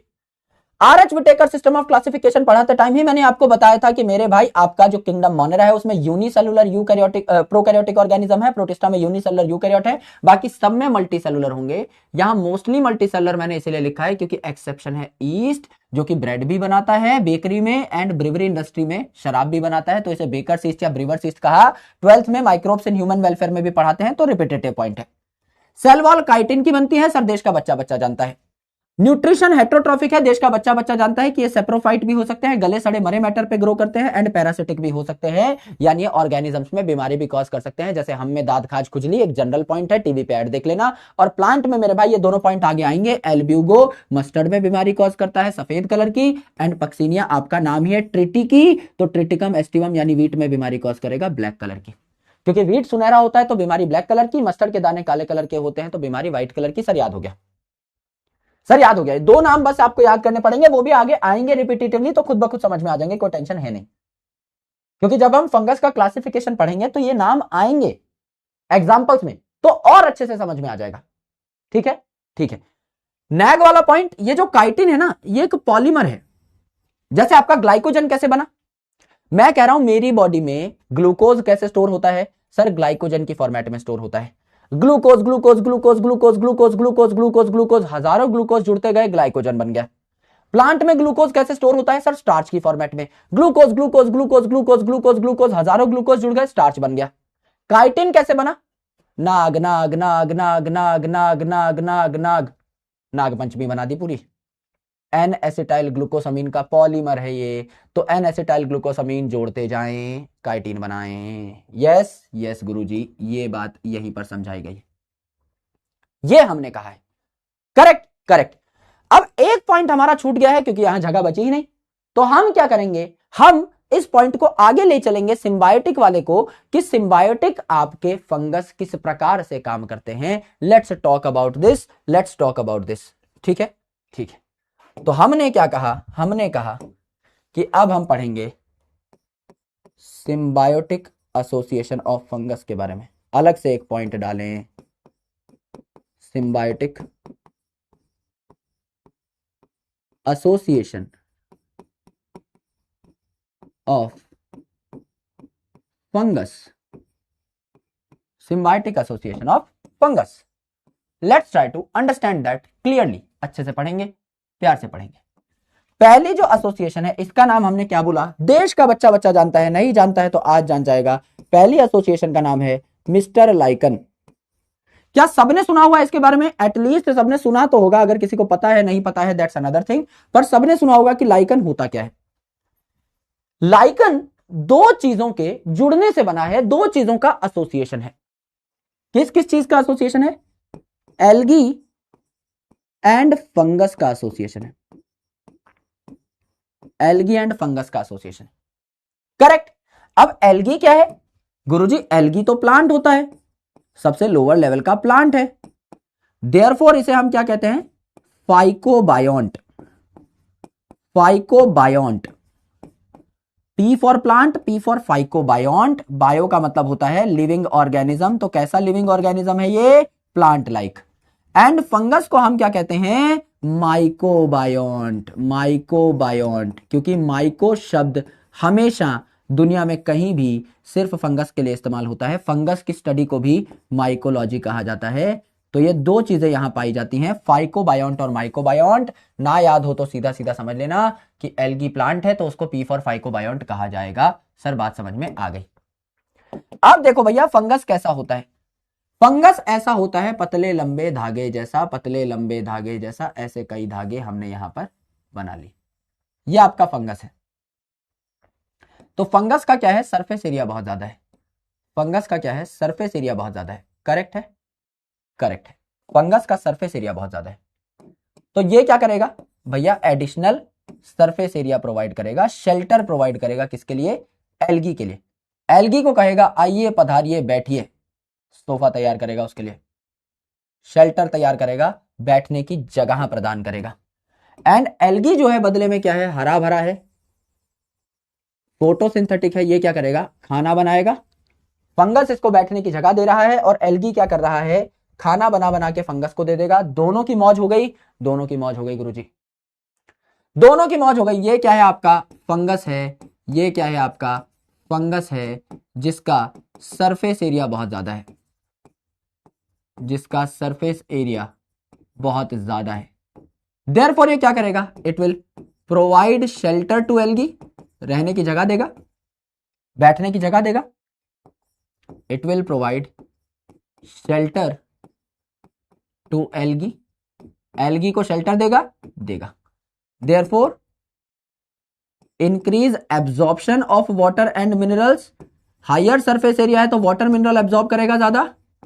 करेक्ट सर, ये भी करेगा। तो वाटर और मिनरल एब्जॉर्ब करके दे रहा है एल्गी को, एंड मेरे भाई आपका बैठने की जगह दे रहा है एल्गी को।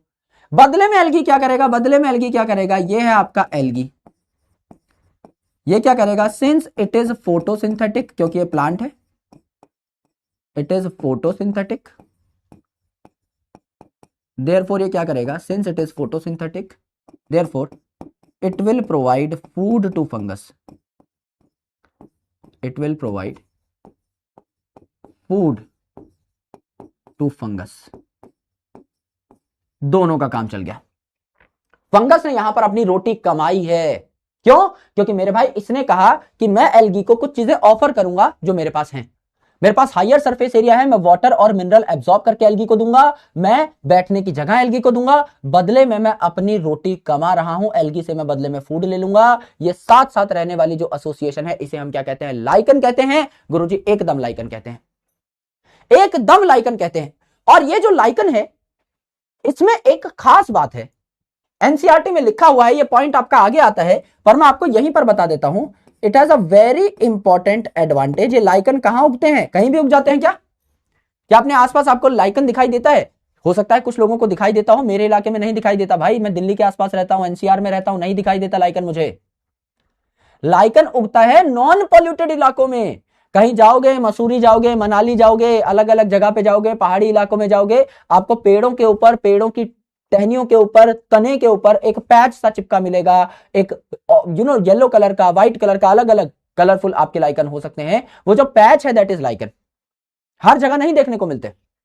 दे are very good pollution indicators. क्यों? क्योंकि पॉल्यूटेड जगह पे ये मिलेंगे ही नहीं। अगर किसी जगह लाइकन आपको देखने को मिल रहा है, इसका मतलब वो इलाका साफ है, बाकी इलाकों से बेटर है। सो लाइकन जो है it is a pollution indicator, is a pollution indicator. कैसे? Since it can't grow in polluted areas, it can't grow in polluted areas since it is sensitive to SO2, sulphur dioxide से sensitive होता है, उसकी presence में grow नहीं कर पाता। और SO2 किससे निकलता है? वेहिकुलर पॉल्यूशन से निकलता है। एक ऐसा इलाका जहां खूब सारी गाड़ियां हैं, वहां आपका ज्यादा SO2 निकलेगा, तो वहां आपका लाइकन देखने को नहीं मिलता है। तो जहां आपका पॉल्यूशन नहीं है, पर्यावरण साफ है, दूषित नहीं है, वहां आपको देखने को मिलेगा lichen. So it is a very good pollution indicator. तो पॉइंट हम लोगों ने क्या क्या पढ़े कि फंगस खुद का खाना नहीं बना सकता, या तो सेप्रोफिटिक हो सकता है या पैरासिटिक हो सकता है, अपनी रोटी कमा भी ले। यहां पर एल्गी से रोटी ले रहा है, खाने पीने की चीज ले रहा है, कौन? आपका फंगस। बदले में दे रहा है high surface area, water and mineral absorption के लिए, एज वेल एज यहां पर प्रोवाइड कर दे रहा है क्या? शेल्टर एल्गी को। तो यहां पे एल्गी वाला जो पार्ट है इसको हम कहते हैं फाइकोबायोंट, यानी प्लांट वाला पार्ट। एंड जो बचा आपका ऑरेंज कलर का, इसे हम कहते हैं माइकोबायोंट। माइको वर्ड फंगस के लिए इस्तेमाल किया जाता है। और लाइकन एक अच्छा पॉल्यूशन इंडिकेटर भी है, यानी कि ये पॉल्यूटेड एरिया में नहीं उगता है। गुरुजी देश का बच्चा बच्चा जानता है। अगर कोई असर्शन रीजन में पूछ ले क्यों नहीं उगता है पॉल्यूशन में, क्योंकि SO2 से ये सेंसिटिव होता है। SO2 दिखते ही ये जो है थोड़ा सा परेशान हो जाता है। करेक्ट, करेक्ट है सर। इतनी बात समझ में आ गई, इतनी बात समझ में आ गई। यस, लाइकन देखना है, लाइकन देख लो भाई, ये आपका लाइकन है। जरूरी नहीं हर लाइकन एक जैसा दिखे। This is a standard photo of a lichen. ये एक पेड़ का तना है जिसके ऊपर लाइकन जो है आपका चिपका हुआ है। This is a lichen, a beautiful lichen. अगर किसी ने नहीं देखा है कैसा होता है तो लगभग ऐसा ऐसा होता है। करेक्ट, करेक्ट है सर। बनाना नहीं है, सिर्फ देखने के लिए, एक विजुअल मेमोरी के लिए मैं आपको दिखा रहा हूं। ठीक है जी, ठीक है सर। तो दिस इज अबाउट लाइकन। ये तो पहली एसोसिएशन हो गई सर। दूसरे जो एसोसिएशन है इसके बारे में बता दीजिए, दूसरे एसोसिएशन के बारे में बता दीजिए। तो दूसरे एसोसिएशन को हम लोग क्या कह देते हैं? माइकोराइजा। दूसरे एसोसिएशन को हम क्या कह देते हैं? माइकोराइजा। सो इसके बारे में भी हम लोग पढ़ लेते हैं। क्या हो गई दूसरी एसोसिएशन? माइकोराइजा। अगेन इसके नाम में घुस जाएंगे, खोपड़ी पे चमेली का तेल लगा के। माइको का मतलब अभी बताया था, माइको का मतलब अभी बताया था फंगस। तो यहां पे फंगस की एसोसिएशन हो जाती है किसके साथ? राइजा के साथ। राइजा मतलब root of higher plant, root से संबंधित शब्द है आपका राइजा। तो यहां पे फंगस की एसोसिएशन हो जाती है रूट ऑफ हायर प्लांट के साथ, लाइक पाइनस के साथ। हायर प्लांट है ना भैया, जिम्नोस्पर्म है, कोई छोटा मोटा प्लांट थोड़ी है पाइनस। जैसे पाइनस की रूट के साथ जुड़ जाते हैं कौन? फंगस। क्या करते हैं जुड़ के? बता दो ना गुरुजी। अभी बता देते हैं, आराम से देखिए। मैं कह रहा हूं ये आपके पाइनस की रूट है, ये पाइनस की रूट है, करेक्ट। इस पाइनस की रूट के साथ एसोसिएट कौन हो गया है? मिस्टर फंगस एसोसिएट हो गया है। तो इस पाइनस की रूट को घेर डालेगा, घेर डालेगा गुरुजी, क्योंकि हमने बताया जो फंगस है ये तो बाल जैसा होता है, ये आपका घेर के बैठ जाएगा इस प्रकार से। ये आपका पाइनस की रूट है जिसको फंगस ने घेर लिया। जी गुरुजी, घेर लिया, और आपका इस प्रकार का स्ट्रक्चर बना लिया। करेक्ट, करेक्ट है सर, ये हमने देखा, हो गया sir. This is the structure of mycorrhiza. हमने क्या कहा? हमने कहा कि ये जो आपका स्ट्रक्चर है इसमें this is the root of pinus, this is the root of pinus. ये पाइनस की रूट क्या करेगी बताओ भाई? पाइनस प्लांट है, प्लांट है, तो इसका मेन काम क्या होगा? फंगस को खाना देना। Yes, it will provide food to fungus, it will provide food to fungus. Correct है सर। प्लांट का काम हो गया फंगस को खाना देना। फंगस अपनी खाने की चीज के लिए लड़ाई कर रहा है। फंगस जो है वो खाना चाहता है तो प्लांट इसको खाना दे देगा। बट फंगस क्या क्या प्रोवाइड करेगा, दैट इज अनदर स्टोरी। इसके बारे में जान लेते हैं। This is fungus. फंगस क्या प्रोवाइड करेगा? पहली बात तो फंगस के आने से सरफेस एरिया बढ़ गया है, सरफेस एरिया बढ़ गया है रूट का। सरफेस एरिया बढ़ गया है तो वाटर एंड मिनरल एब्जॉर्प्शन ज्यादा हो जाएगी, वाटर एंड मिनरल की एब्जॉर्प्शन ज्यादा हो जाएगी, एकदम ज्यादा हो जाएगी सर, कोई दिक्कत नहीं है, एकदम ज्यादा हो जाएगी, वाटर मिनरल एब्जॉर्प्शन ज्यादा हो जाएगी। तीसरी इंपॉर्टेंट चीज, क्या ये जो रूट है फंगस ने एक तरीके से इसको कवर कर लिया है, लेमिनेट कर लिया है, तो कोई अगर पैथोजन, कोई बैक्टीरिया वगैरह अगर प्लांट को हार्म करने आता वो इन्हीं जुल्फों में उलझ के रह जाएगा। बिल्कुल सर। तो क्या एक लेमिनेशन प्रोवाइड कर दी है? बिल्कुल सर, एक लेमिनेशन प्रोवाइड कर दी है। तो it will protect, it will protect plant root from pathogen, plant root from pathogen. Correct,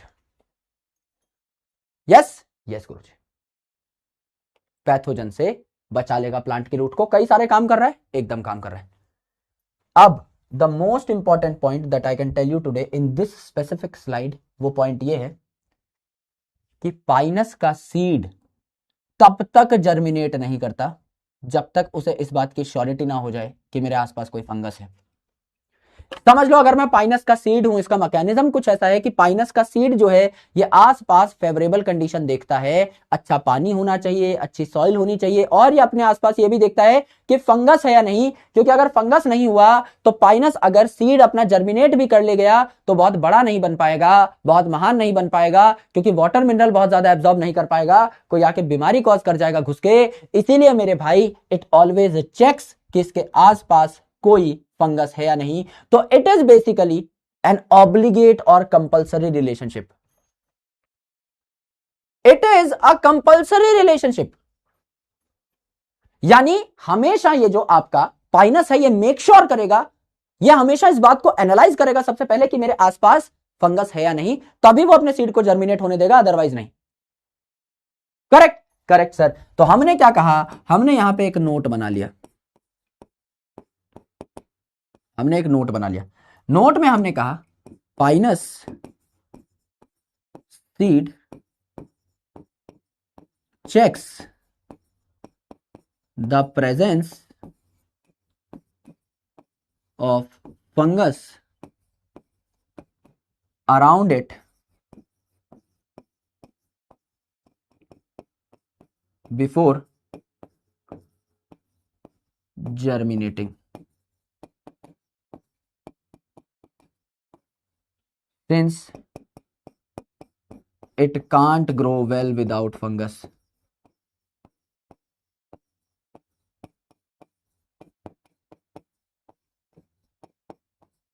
Therefore,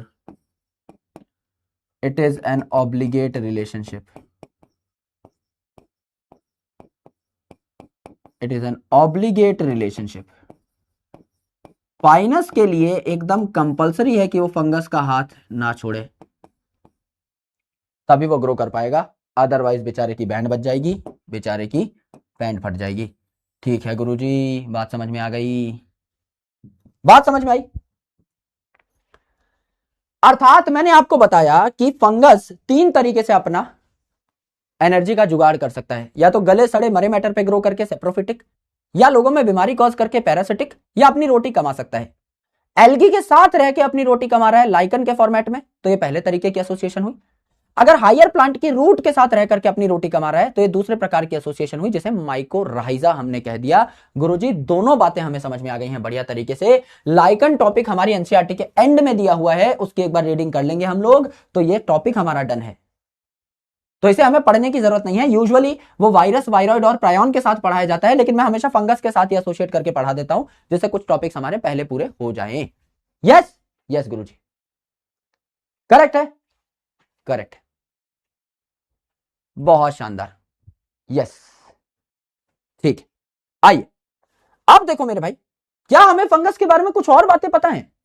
अगर मैं फंगस के बारे में कुछ और बातें पता लगाना चाहूं अपनी मर्जी से, अपनी एग्जिस्टिंग नॉलेज से, मैं ये नहीं कह रहा कि भाई मैं तुम्हें कुछ बहुत भयंकर पढ़ाने वाला हूं, मैं कह रहा हूं कि मैं तुम्हारी एग्जिस्टिंग नॉलेज के ऊपर ही लीपापोती कर रहा हूं बस यहां पे बैठ के। क्या मैंने कुछ ऐसा पढ़ा दिया है इस स्लाइड में जो कि आपको पहले से ना पता हो? नहीं गुरुजी, आप वैलिडेट करा चुके हो, 2 नाम हमें बस याद करने पड़े, अदरवाइज तो हमें सारी नॉलेज पहले से थी। गुरुजी सिमिलरली लाइकन, माइकोराइजा तो हम बचपन से पढ़ते आ रहे हैं, आपने बस थोड़ा डिटेल में एज दे करके बता दिया है। क्या इसी प्रकार से और भी ऐसी कुछ बातें हैं जो हम पहले से जानते हैं अबाउट फंगस? चेक कर लेते हैं, चेक कर लेते हैं। दुनिया की पहली एंटीबायोटिक जो है, दुनिया की पहली एंटीबायोटिक जो है, ये कौन है गुरुजी? पेनिसिलिन। वर्ल्ड्स फर्स्ट एंटीबायोटिक कौन बनाया? फंगस ही तो बनाया। वर्ल्ड्स फर्स्ट एंटीबायोटिक कहां से डराइव हुई मेरे शेर, बता दो ना। पेनिसिलिन कहां से डेराइव हुई? एंटीबायोटिक डेराइव्ड फ्रॉम, किससे निकाली? Derived from a multi cellular fungus. Unicellular तो बस ईस्ट है हमारे सिलेबस में। A multi cellular fungus Penicillium, Penicillium correct. पूरा नाम लिखना चाहो तो आप माइक्रोब्स इन ह्यूमन वेलफेयर में भी पढ़ोगे, अभी के लिए सिर्फ नोट कर लो अगर करना चाहो तो। पेनिसिलियम नोटेटम, तो पेनिसिलिन भी यहां से देखने को मिली। हाँ सर ये बात भी हमें पता है क्योंकि ये तो जीके का सवाल है, ये तो बायोलॉजी का भी नहीं मानो, जनरल नॉलेज का मानो, तो ये भी हमें पता है। मैंने आपको एक और बात बताई, मैंने आपको एक और बात बताई थी बैक्टीरिया पढ़ाते टाइम कि बैक्टीरिया कॉस्मोपॉलिटन है, हर जगह पाया जाता है। क्या फंगस भी कॉस्मोपॉलिटन है, अधिकतर जगह पाया जा सकता है? बिल्कुल पाया जा सकता है सर। मैं कह रहा इस कमरे में मुझे अभी फंगस नहीं दिखाई दे रही, मैं यहाँ पे रोटी रख दूं और 5 दिन के लिए सड़ा दूं उसको, क्या उसके ऊपर फंगस दिखाई दे जाएगी? बिल्कुल दिखाई दे जाएगी, क्योंकि कॉलोनी बना लेगी, तब मुझे विजिबल होगी, है तो अभी भी विजिबल नहीं है। अर्थात गुरुजी ने यह कहा, अर्थात मैंने ये कहा फंगस आर ऑल्सो कॉस्मोपॉलिटन। क्या ये बात मैंने आपको बैक्टीरिया पढ़ाते टाइम ही बता दी थी? एकदम बता दी थी सर, ध्यान से सुना होगा तो पता होगा। बट फंगस इज कॉस्मोपॉलिटन, पर हर जगह ये पाया जा सकता है, पर फेवरेट जगह इसकी क्या है? But they grow well in, अभी बताया था याद हो तो, दे ग्रो वेल इन, कहां सबसे ज्यादा बढ़िया ग्रो कर पाते हैं? वार्म एंड मॉइस्ट कंडीशन, जहां हमारे हाथों में पसीना आ रखा होता है, मॉइस्चर है, ह्यूमिडिटी है, वार्मनेस है, स्किन टकरा रही है, वहीं फंगल इन्फेक्शन होता है ना। Warm and moist condition, moist को ह्यूमिड कह दो, ह्यूमिडिटी है, डैम्प कह दो यानी पानी है, गीला गीला है। Yes Guruji, warm and moist condition, यहां सबसे ज्यादा ग्रो करना पसंद करते हैं क्या फंगस? एकदम यहां पे ग्रो करना पसंद करते हैं फंगस। गुरुजी बात समझ में आ गई, बात चमक उठी है, देश का बच्चा जो है प्रफुल्लित हो गया है इस बात को सुन के। हाँ सर, और ये आपका वार्म और मॉइस्ट कंडीशन में ग्रो करते हैं, तभी तो हम अपने खाने को प्रोटेक्ट करने के लिए फ्रिज में रखते हैं। That's why food is kept in refrigerator, kept in refrigerator. क्यों भैया? क्योंकि रेफ्रिजरेटर में तापमान कम है, और तापमान अगर कम है तो फंगस तो ज्यादा ग्रो करना पसंद करता है आपका वार्म कंडीशन में, तो तापमान कम है तो ग्रो नहीं करेगा, खाना जो है कई दिन तक आपका सेफ रहेगा, बहुत लेट सड़ेगा। सर बात समझ में आ गई, बात चमक उठी, इतनी बातें हमने जान ली हैं, इतनी बातें हमने जान ली हैं सर। यस गुरुजी, इतनी बात सबको समझ में आई? इतनी बात समझ में आई? क्या मेरे भाई मैं आपको कुछ जनरल चीजें बता दूं? क्या मैं जनरल चीजें बता दूं? एक बार इतना लिख लिया है तो एक बार हुई इन द चैट सेक्शन प्लीज एक बार फटाफट बताओ। भाई मैंने कहा कि आपका फंगस जो है वो सबसे ज्यादा कहां ग्रो करता है? हर जगह पाया जाता है फंगस, सबसे ज्यादा ग्रो करता है आपका वार्म और ह्यूमिड कंडीशन में, इसलिए आप अपने खाने को फ्रिज में रखते हो जिससे कि वो सड़े ना। क्यों? क्योंकि मेरे भाई फ्रिज में अगर खाना रख दिया तो वहां तो ठंडा तापमान है ना, फंगस तो ज्यादा बड़े हायर तापमान में ग्रो करना प्रेफर करता है। ठीक है सर, इतनी तो बात है। यस, अब देखो मैं आपको कुछ फंगस दिखाता हूं बेसिक लेवल के, पहले मैं आपको दिखाऊंगा फिर मैं आपको स्टडी कराऊंगा उनकी आराम से कि क्या क्या बातें आपको लिखनी है उनके बारे में। सम कॉमन फंगस इनके बारे में बताऊंगा। पहले इनकी शक्लें देख लेते हैं, फिर आपको छोड़ दूंगा बस, क्योंकि इंटरेस्टिंग है, शक्लों से ही मजा आ जाएगा। थोड़ा देखोगे सीखोगे फंगस अपने आसपास कौन सी मिलती है, उसके बाद आपको छोड़ दूंगा एनसीईआरटी रीड करा के, टेंशन मत लीजिए। क्वेश्चन भी चाहे तो कल कर लेंगे, आराम से देखो, शक्लें देखो। ये आपकी संतरा है, सड़ी हुई संतरा है क्योंकि इसके ऊपर फफूंदी लगी हुई है गुरुजी। ये जो संतरा है जिसपे फफूंदी लग गई है, इसको हम क्या कह डालेंगे? ये कौन सी फंगस है, क्या कोई बताना चाहेगा? जो ऑरेंज को सड़ा दे, ऐसी फंगस को हम क्या कहते हैं? ऑरेंज रॉट कहते हैं। आसानी से घरों में देखने को मिल जाएगी, खूब मिल जाएगी भाई। एक संतरा लेके रख दो भाई 5-7 दिन के लिए, अपने आप पता लग जाएगी। क्या ऑरेंज रॉट एक कॉमन फंगस अपने आसपास मिलती है? बिल्कुल मिलती है। सिमिलरली ये ब्रेड है, ब्रेड को सड़ा देने वाली ब्रेड मोल्ड, फंगस के लिए एक और शब्द इस्तेमाल होता है ब्रेड मोल्ड, स्लाइम मोल्ड पढ़ाते टाइम बताया था। तो मेरे भाई ब्रेड मोल्ड ब्रेड को सड़ाएगी, फंगस जो ऑरेंज को सड़ा दे उसे ऑरेंज रॉट कहते हैं, फंगस जो आपके ब्रेड को सड़ा दे उसे ब्रेड मोल्ड कहते हैं। ये जो हम बोलते हैं कि गुरुजी आज तो घर में मशरूम की सब्जी बनी है, वो मशरूम की सब्जी नहीं है, वो फफूंदी है। बोलो मम्मी मशरूम की फफूंदी बनी है, सब्जी वाली कैटेगरी में थोड़ी आती है, ये कोई वेजिटेबल थोड़ी है, इट इज अ फंगस। तो जाके मांग लेना कि भैया भैया फफूंदी दे दो, ये क्या है आपका अगैरिकस है, यानी मशरूम है, एडिबल है, खाया जाता है, घर पे बनाते हैं गुरुजी। ये भी कॉमन है, मार्केट में खूब मिलता है, बिल्कुल मिलता है गुरुजी, सबसे कॉमन है एडिबल मशरूम। Correct correct. ये क्या है, इसे कहते हैं ब्रैकेट फंगस, इसे कहते हैं ब्रैकेट फंगस। सिर्फ देख लो, लिखना नहीं है। ब्रैकेट फंगस कैसा होता है, किसी पेड़ के तने पे, किसी लकड़ी के फट्टे पे, जैसे समझ लो पेड़ का तना है, इससे ऐसे निकल रहा है, परपेंडिकुलरली निकल रहा है आपका क्या, ब्रैकेट फंगस। जैसे मैं पेड़ का तना हूं तो ऐसे निकल रहा है, मैं पेड़ का तना हूं, ऐसे ऐसे ऐसे ऐसे ऐसे ऐसे निकली हुई है, डिस्क सी स्ट्रक्चर निकली हुई है, ऐसी ऐसे ऐसे ऐसे ऐसे, दिस इज ब्रैकेट फंगस। ठीक है, ये क्या हो गया, ब्रैकेट फंगस हो गया सर। ये क्या है, मैंने बताया ही था कि आपका लाइकन है, एल्गी और फंगस का एसोसिएशन है, तो सिर्फ फंगस नहीं है, एल्गी भी इसके साथ जुड़ा हुआ है, ये आपका लाइकन है। इट इज लाइकन पैच जो कि आपका लगा हुआ है पेड़ के तने के ऊपर। सर बात समझ में आ गई? ठीक है।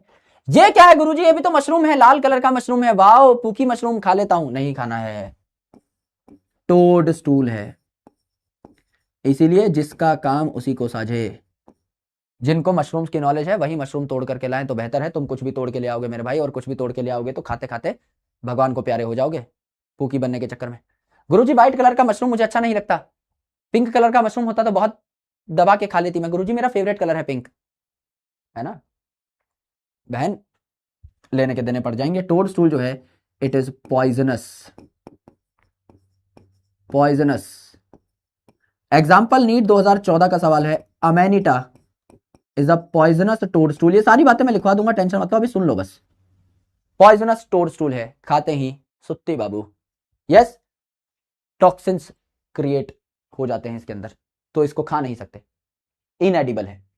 ठीक है, यहां देखो बॉल, गुद्दी तो छोटी रह गई, टांट ही टांट दिखाई दे रही है बस, ऊपर गोल है ना, गोल मटोल सा आपका क्या है, ऊपर का स्ट्रक्चर दिखाई दे रहा है, जैसे छतरी जैसा है, अम्ब्रेला लाइक है। यहां क्या हो गया है, एकदम गोल मटोल हो गया है, नीचे की टुंडी छोटी रह गई। इसे कहते हैं हम क्या, पफ बॉल। ऐसा लगता है कि आपका किसी ने बॉल ऊन का गोला बना दिया है, it is called as puff ball. और ये पफ बॉल भी सारे खाने के नहीं रहते, इसीलिए इसको कहते हैं मे बी पॉइजनस। पता लगा पफ बॉल खा लिए, गुरुजी बड़ा सुंदर मशरूम था, तोड़ के लाया हूं, है ना, मैगी में डालूंगा, मजा आ जाएगा। बहुत मजा आ गया भाई। अगले दिन अखबार में फोटो छपी हुई थी, मुंह से झाग निकले हुए थे भाई के, है ना, टेढ़ा पड़ा हुआ था भाई बाथरूम के बाहर, ऐसे पफ बॉल खा करके। ऐसा नहीं करना है ना, बताना है घर वालों को कि मम्मी मशरूम ले आइए हमारे लिए, माता जी ले आएंगी, खुद धनुर्धारी नहीं बनना है जबरदस्ती। जिस चीज की नॉलेज नो है उसमें हाथ ना दें, यस। अरे गुरुजी घातक होते जा रहे हो, दिन प्रतिदिन मरने मारने पे उतारू हो चुके हो एकदम, क्या करें दोस्त, तुम हो ही ऐसे। यस, आ जाओ। इतनी बात समझ में आ गई है सर, समझने का कुछ था ही नहीं। संतरा सड़ाने वाला फंगस, ब्रेड सड़ाने वाला फंगस, घर पे खाने वाला फंगस, पेड़ से निकला हुआ ब्रैकेट फंगस, लाइकन ना खाने वाला ना खाने वाला। एक एक छोटी छोटी बात इनके बारे में लिखना चाहो तो लिख सकते हो, वैसे कुछ है नहीं पर लिख लेते हैं। सम कॉमन फंगस जैसे अगैरिकस या मशरूम क्या है, एडिबल है,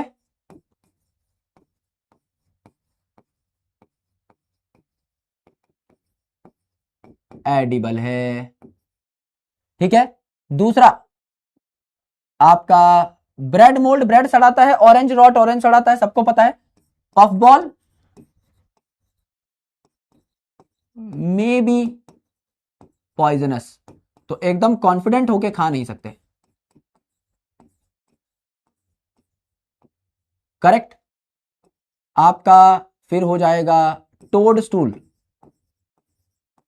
लाइक अमेनिटा, इस पे तो सवाल भी आया हुआ है, पॉइजनस होता है। ब्रैकेट फंगस की सिर्फ शक्ल दिखाई थी तो उसके बारे में नहीं याद करना है, सिर्फ कुछ शक्लें इसलिए दिखाई हैं जिससे कॉग्निटिव विजुअल मेमोरी में बैठ जाए चीजें कि हाँ हमने ऐसा कभी कुछ देखा था, गुरुजी ने बताया था, सुनाया था, और कुछ नहीं। ठीक है, ठीक है गुरुजी, इतनी बातें समझ में आ चुकी हैं, चमक चुकी हैं, बता दो ना, यहां तक सब कुछ ठीक है? यहां तक सब कुछ ठीक है? क्या हम आगे बढ़ सकते हैं? क्या हम आगे बढ़ सकते हैं शेर, बता दीजिए। मॉरल एंड ट्रफल आगे करा देंगे, है ना, वो भी कॉमन फंगस नहीं है ना। मॉरल ट्रफल किसका सुना हुआ है तुम्हारे में से? ये तो वो है जो आसपास दिख जाते हैं, ये तो वो हैं जो कि या तो आसपास दिख जाते हैं, बहुत कॉमन है, या तो सुना होगा या देखा होगा। It is that common. Moral and truffle आगे पढ़ेंगे, एस्कोमाइसिटीज जब पढ़ाऊंगा तब, करेक्ट। जब क्लासिफिकेशन होगी तो बाकायदा कुछ और चीजों के बारे में आप जानकारी जुटा रहे होंगे। देखो मैंने बहुत ज्यादा लेयरिंग नहीं करी है, मैंने वही चीजें बताई हैं जो मुझे लगता है आपको पता होनी चाहिए। फॉर एग्जाम्पल, फंगस जो है एक यूनिक किंगडम है क्या? नई किंगडम है, बिल्कुल सबसे एंड में आई थी। पांचों किंगडम में से हेट्रोट्रॉफिक ऑर्गेनिज्म यहां पाए जाते हैं। They have great diversity in morphology and habitat. चाहो तो ये बात लिख सकते हो, बाकी जब मैं इसका स्ट्रक्चर बताऊंगा और पता लग जाएगा। क्या मॉर्फोलॉजी अलग अलग प्रकार की होती है? सर पेनिसिलियम मल्टी सेलुलर है, ईस्ट यूनिसेलुलर है, अलग अलग प्रकार के स्ट्रक्चर होंगे। हैबिटेट भाई अलग अलग जगह पर पाया जाता है, कोई पेड़ के तने पे पाई जा रहा है, कोई घास में मशरूम उग रही है, अलग अलग जगह पाए जा सकते हैं, कोई हमारे स्किन पे बैठा है पैरासिटिक है, तो अलग अलग जगह पाए जा सकते हैं। ये मैं लाइन लिखवा भी दूंगा, कोई टेंशन नहीं है। जैसे ब्रेड को सड़ाने वाला ब्रेड मोल्ड, ऑरेंज को सड़ाने वाला ऑरेंज रॉट, जो मशरूम हम लोग कॉमनली खाते हैं वो अगेरिकस, जो टोडस्टूल हमें नहीं खाने चाहिए जहरीले, ये भी तो फंगस है। अगर आप देखो तो व्हाइट कलर के स्पॉट आ जाते हैं मस्टर्ड के पत्ते पे, काले मस्टर्ड पे सफेद स्पॉट आ गए, ये पैरासिटिक फंगस की वजह से आते हैं। उस पैरासिटिक फंगस का नाम क्या बताया था? एल्ब्यूगो। अधिकतर आपके मल्टी सेलुलर होते हैं फंगस, पर यूनिसेलुलर भी होता है, जैसे कि ईस्ट जो कि ब्रेड और बियर बनाता है, क्योंकि यही बेकर ईस्ट है, यही ब्रीवर ईस्ट है। ये आपके डिजीज भी कॉज करते हैं अलग अलग प्लांट और एनिमल में, जैसे आपका रस्ट, ब्लैक कलर की रस्ट कॉज करते हैं गेहूं पे कौन? पक्सीनिया ग्रामिनेस ट्रेटी के नाम के फंगस। और ये एंटीबायोटिक यानी दवाई भी बनाते हैं, जैसे कि आपका पेनिसिलियम। ये कॉस्मोपॉलिटन होते हैं, यानी हर जगह पर देखने को मिलते हैं, लेकिन सबसे ज्यादा वार्म और ह्यूमिड प्लेसेस पे ये पाए जाते हैं, यानी वार्म और मॉइस्ट प्लेसेस पे पाए जाएंगे। इसीलिए हम अपना खाना रेफ्रिजरेटर में रखते हैं, जिससे उस पर फफूंदी ना लगे। सारी बातें कवर हो चुकी हैं बेसिक लेवल पे, करेक्ट। एक लाइन बस हमने देखी कि मॉर्फोलॉजी एंड हैबिटेट इनकी डिफरेंट होती है, इसको मैं ऐड करा देता हूं और रेफरेंस दे देता हूं, है ना। आपने क्या लिखा? Fungus very in morphology and habitat. अलग अलग प्रकार के फंगस क्या अलग अलग दिख सकते हैं? दिख सकते हैं। हालांकि मॉर्फोलॉजी में आप और भी पॉइंट पढ़ेंगे अभी कि इनके अंदर हाइफा कैसा होता है, सिनोसिटिक है, सेप्टेट है, ए सेप्टेट है, कैसा होता है। पर फिर भी अभी तक के पॉइंट से भी अगर मैं दिमाग लगाना चाहूं तो दिखने में क्या यूनिसेलुलर ईस्ट अलग होगा, गोल मटोल दिखेगा? क्या ईस्ट अलग दिखेगा? दिखेगा। एंड मल्टी सेल्यूलर पेनिसिलियम अलग दिखेगा? अलग दिखेगा सर, इससे तो अलग ही दिखेगा, कैसा भी दिखे ईस्ट से तो अलग ही दिखेगा ना। और सेल है, कुछ तो आएगा, कुछ तो बनेगा। हाँ सर अलग तो दिखेंगे, तो डाइवर्सिटी है तो सही। हैबिटेट में भी डाइवर्सिटी आ जाती है, क्योंकि ऑन ट्री स्टंप ये पाए जा सकते हैं, पेड़ के तने पे ग्रो कर रहे हैं, जैसे कि आपका bracket fungus. On grass grow कर रहे हैं या ऑन लैंड ग्रो कर रहे हैं, ऑन डेड मैटर ग्रो कर रहे हैं, गले सड़े मरे मैटर पे ग्रो कर रहे हैं, किसी पत्ती पे, कहीं और, है ना। ऑन डिफरेंट ऑर्गेनिजम्स ग्रो कर रहे हैं,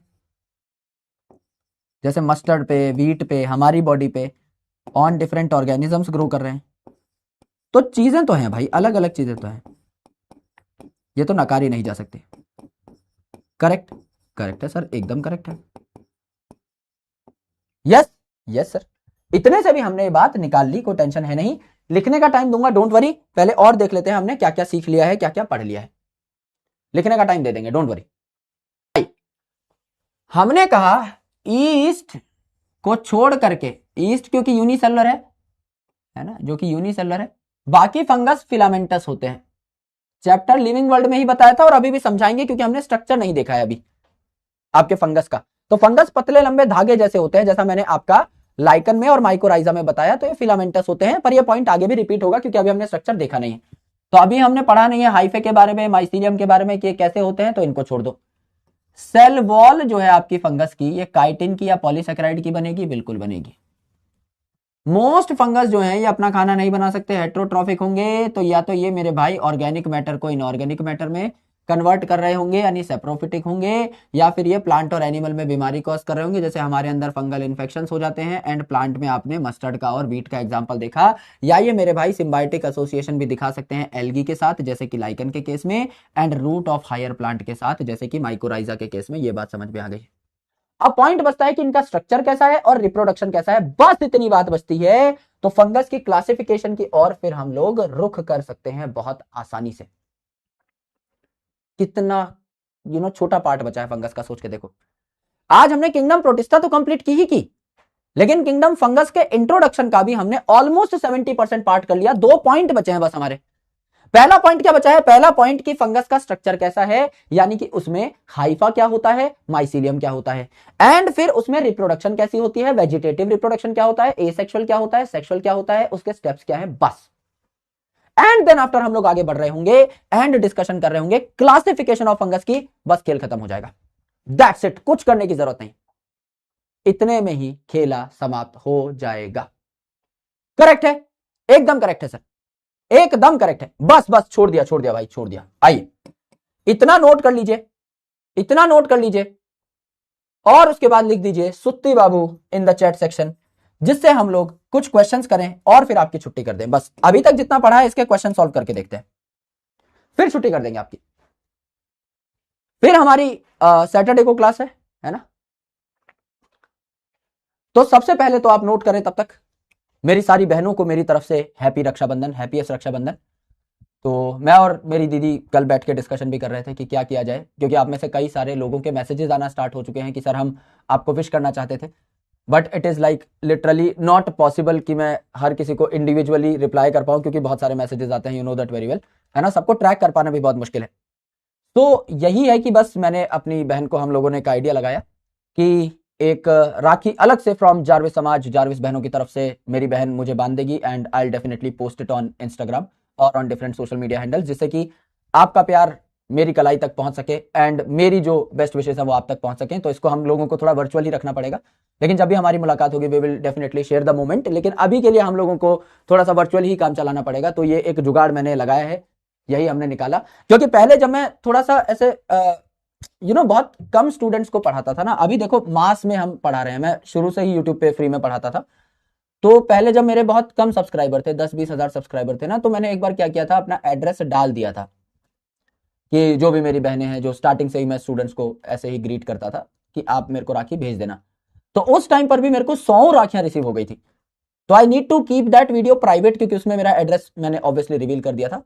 तो आज के दिन में मेरे यूट्यूब चैनल पे वो वीडियो डली हुई है, तो उसको मेरे को प्राइवेट करना पड़ा कि अब एड्रेस अब आज के दिन में लीक नहीं कर सकते, क्योंकि मुझे पता है कि अभी मैं आपको एड्रेस बताऊंगा तो लाखों राखियां आ जाएंगी। You love me so much and this is what I have earned. तो अभी मैं वो वाला फंडा तो नहीं अपना सकता, लेकिन हाँ ये है कि थोड़ा सा गिफ्ट मांगो यार, कुछ जो मांगो, मैं संपूर्ण तुम्हारा हूं दोस्त, है ना।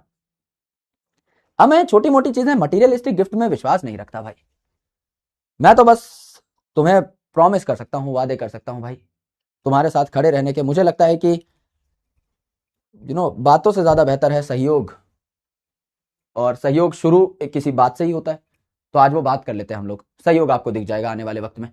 और आप जो लिख रहे हैं नीचे एज अ गिफ्ट तुम लोग बहुत पागल हो यार, ये जो तुम लिख रहे हो, देखो मुझे पता नहीं, मैं बहुत बड़ा दावा ना कर बैठूं। It's 25th today right.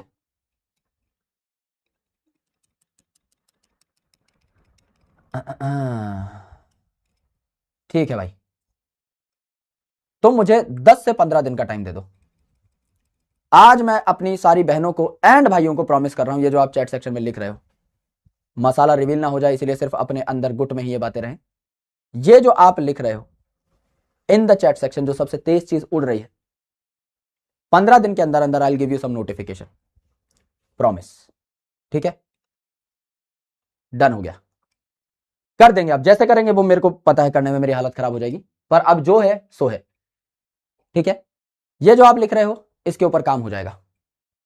15 दिन में we will definitely start something, है ना कुछ आपको ऐसी नोटिफिकेशन मिलेगी जिसमें आपको मजा आ जाए, स्वाद आ जाए। मैं खुद आकर के अपने लेक्चर में बता रहा हूँ, ठीक है।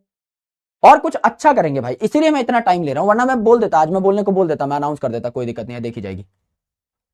मैं बोल देता कि हाँ भाई कुछ करेंगे, but if I am making something I make sure कि वो प्रॉब्लम सॉल्विंग हो। मैं रैंडम कुछ भी नहीं बनाता, यूट्यूब पे भी मैं रैंडम कुछ भी नहीं बनाता कि मैं आया मैंने कुछ दे दिया, नहीं। It should be problem solving for all the students, कि कोई किसी चीज को देखे तो उसके दिमाग में, जहन में रहें चीजें for a longer time, and उसकी प्रॉब्लम इस लेवल पे सॉल्व हो कि वो थैंकफुल रहे, हमेशा गरिया के ना जाए। तो वो काम मैं करता ही नहीं, तो इस पे मैं प्रॉमिस करता हूं, I take this thing on me. तो सबके लिए, संपूर्ण जारवे समाज के लिए जो काम है, ये 2 काम लिख रहे हो आप, एक मैं अभी 15 दिन में इनिशिएट कर दूंगा, और दूसरा वाला जो आप लिख रहे हो उसमें टाइम लगेगा, but I promise that as well. तो मेरी तरफ से दोनों प्रॉमिस ले लो, दोनों प्रॉमिस, ठीक है। एक में थोड़ा कम टाइम लगेगा, एक में थोड़ा ज्यादा टाइम लगेगा, but I start both of the things, और बहुत शानदार बनाऊंगा। और मैं बना रहा हूं तो भाई दम लगा के बनाऊंगा, एकदम रातों को जग जग के, लेकिन भाइयों के लिए कुछ ताबड़तोड़ चीज तैयार करेंगे, पक्का प्रॉमिस, ठीक है।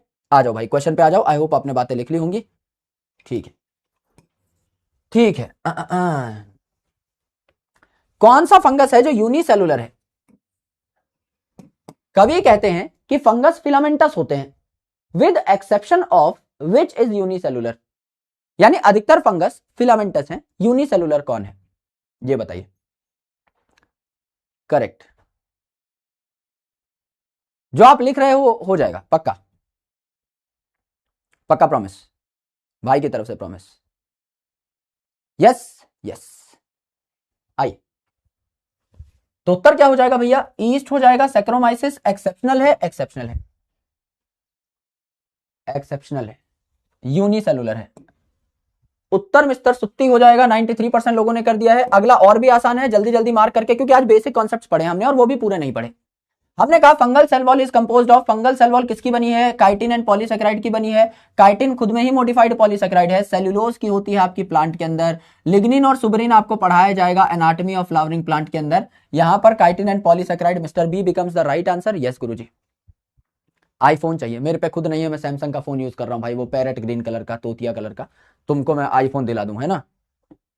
मैं खुद पे तो है नो तो मैं आईफोन में दिलाऊं कहां से? How can you expect me to give you an iPhone when I personally don't have an iPhone for myself? कैसे जीवन में इतना पगलाए हुए हो भाई, है ना? कुछ तो आधार होता है ना हर चीज का। 92% लोगों ने कर दिया है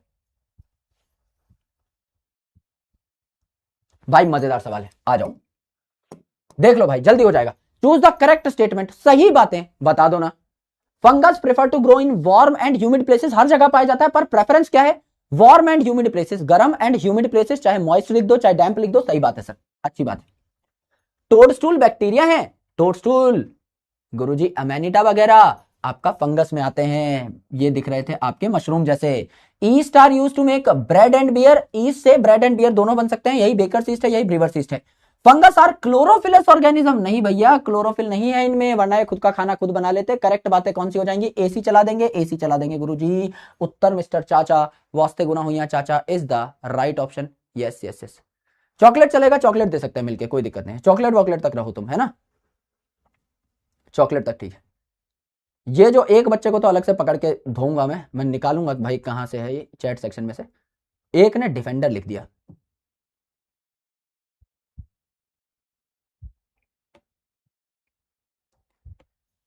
शर्म बेच करते तो गोलगप्पे खा गया भाई 10 के 6 इतने में ही बिक गई शर्म सारी की सारी। गुरुजी हम पे तो इतनी ही थी, 10 के 6 गोलगप्पे लगा लिए, पपड़ी एक्स्ट्रा दी, एक्स्ट्रा लज्जा की। बहुत बढ़िया मास्टर जी, टुक टुक में घूम रहे हैं, कुच्चू पुच्चू ने तो कहर ढा रखा भाई आज, वाह। ये सवाल कर नहीं पाओगे, ये सवाल कर नहीं पाओगे, ये सवाल कर नहीं पाओगे, ये सवाल नहीं कर पाओगे, ये सवाल नहीं कर पाओगे, ये सवाल नहीं कर पाओगे, बस इतना ही है।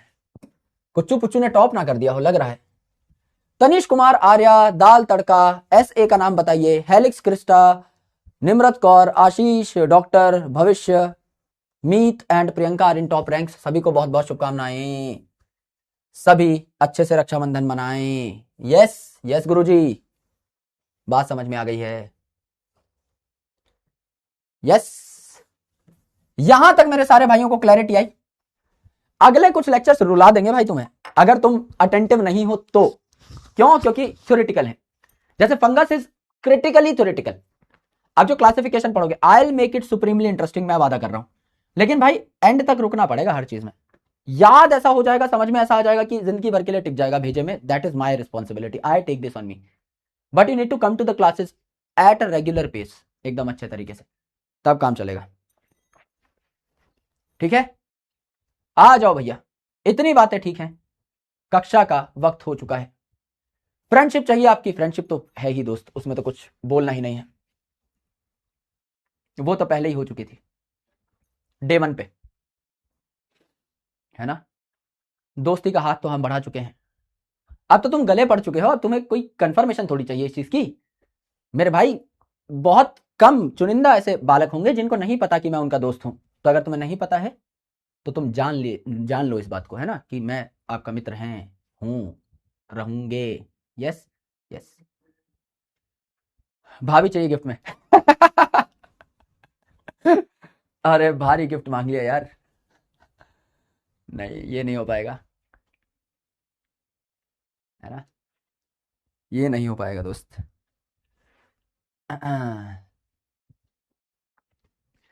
और बताइए, चलो गाना कौन सा गुनगुनाए बता दो ना। बताओ दोस्त, कहाँ गला फाड़ा जाए, किस गाने की बैंड बजाई जाए आज, बता दीजिए। बताओ दोस्त, बताओ बताओ बताओ। क्यों मत पूछा करो बस, हर चीज का क्यों का जवाब नहीं है ना। हम्म।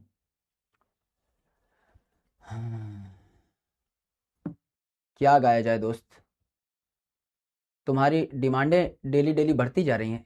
तुम्हें लग रहा है गुरुजी रैप गॉड गा दो, हाँ तुम्हारे इधर एमिनेम लगे हुए हैं, है ना। एक्स्ट्रा क्लास ले लो, हाँ ये आए ना पढ़ाकू बच्चे, एक्स्ट्रा क्लास देखो यार। अगर रक्षाबंधन वाले दिन इवनिंग में अगर if I get some time I can definitely take an extra class. मेरे को कोई दिक्कत नहीं है, कल और परसों भी ले सकते हैं शाम में, if you are comfortable. I am fine with it, कोई दिक्कत नहीं है, कोई टेंशन नहीं है भाई। ठीक है, आ जाओ। नील गगन के दीवाने गा दो। बहुत भाई, बायोलॉजी समाज में तो चला हुआ गीत है। सब हम बायोलॉजी वालों ने गुट बना के इस गाने को बहुत बार बर्बाद किया है, और अच्छा भी गाया है ना। महिला समाज ने ठीक गाया है, आज हम करेंगे खराब। ठीक है, गा दो गुरुजी। हाँ ले लो भाई, ले लो यार, गा देंगे, है ना, कहीं डालना मत बस। हाँ। कि मुझे एक जगह आराम नहीं, रुक जाना मेरा काम नहीं, मेरा साथ कहाँ तक दोगी तुम, मैं देश विदेश का बंजारा, इतना ना मुझसे तू प्यार बढ़ा, कि मैं एक बादल आवारा, जन्म जन्म से हूँ साथ तेरे, के नाम मेरा जल की धारा, इतना ना मुझसे तू प्यार बढ़ा, कि मैं एक बादल आवारा, कैसे किसी का सहारा बनूं, मैं हूँ खुद बेघर बेचारा। सुत्ती बाबू, let's rush, I catch you tomorrow. Happy Rakshabandhan to all of you all. तो इधर ही अप्रिसिएशन मिल रहा है, कहीं और डालना मत, बहुत मारूंगा गिरा गिरा के। ठीक है चलो यार, लॉट्स ऑफ लव, बहुत बहुत शुक्रिया। और गिफ्ट की बात हुई है, बहुत जल्दी वापसी करी जाएगी, लौट आ जाएगा। ठीक है चलो, शेर और चीतों को bye bye, take care, good night, bye bye.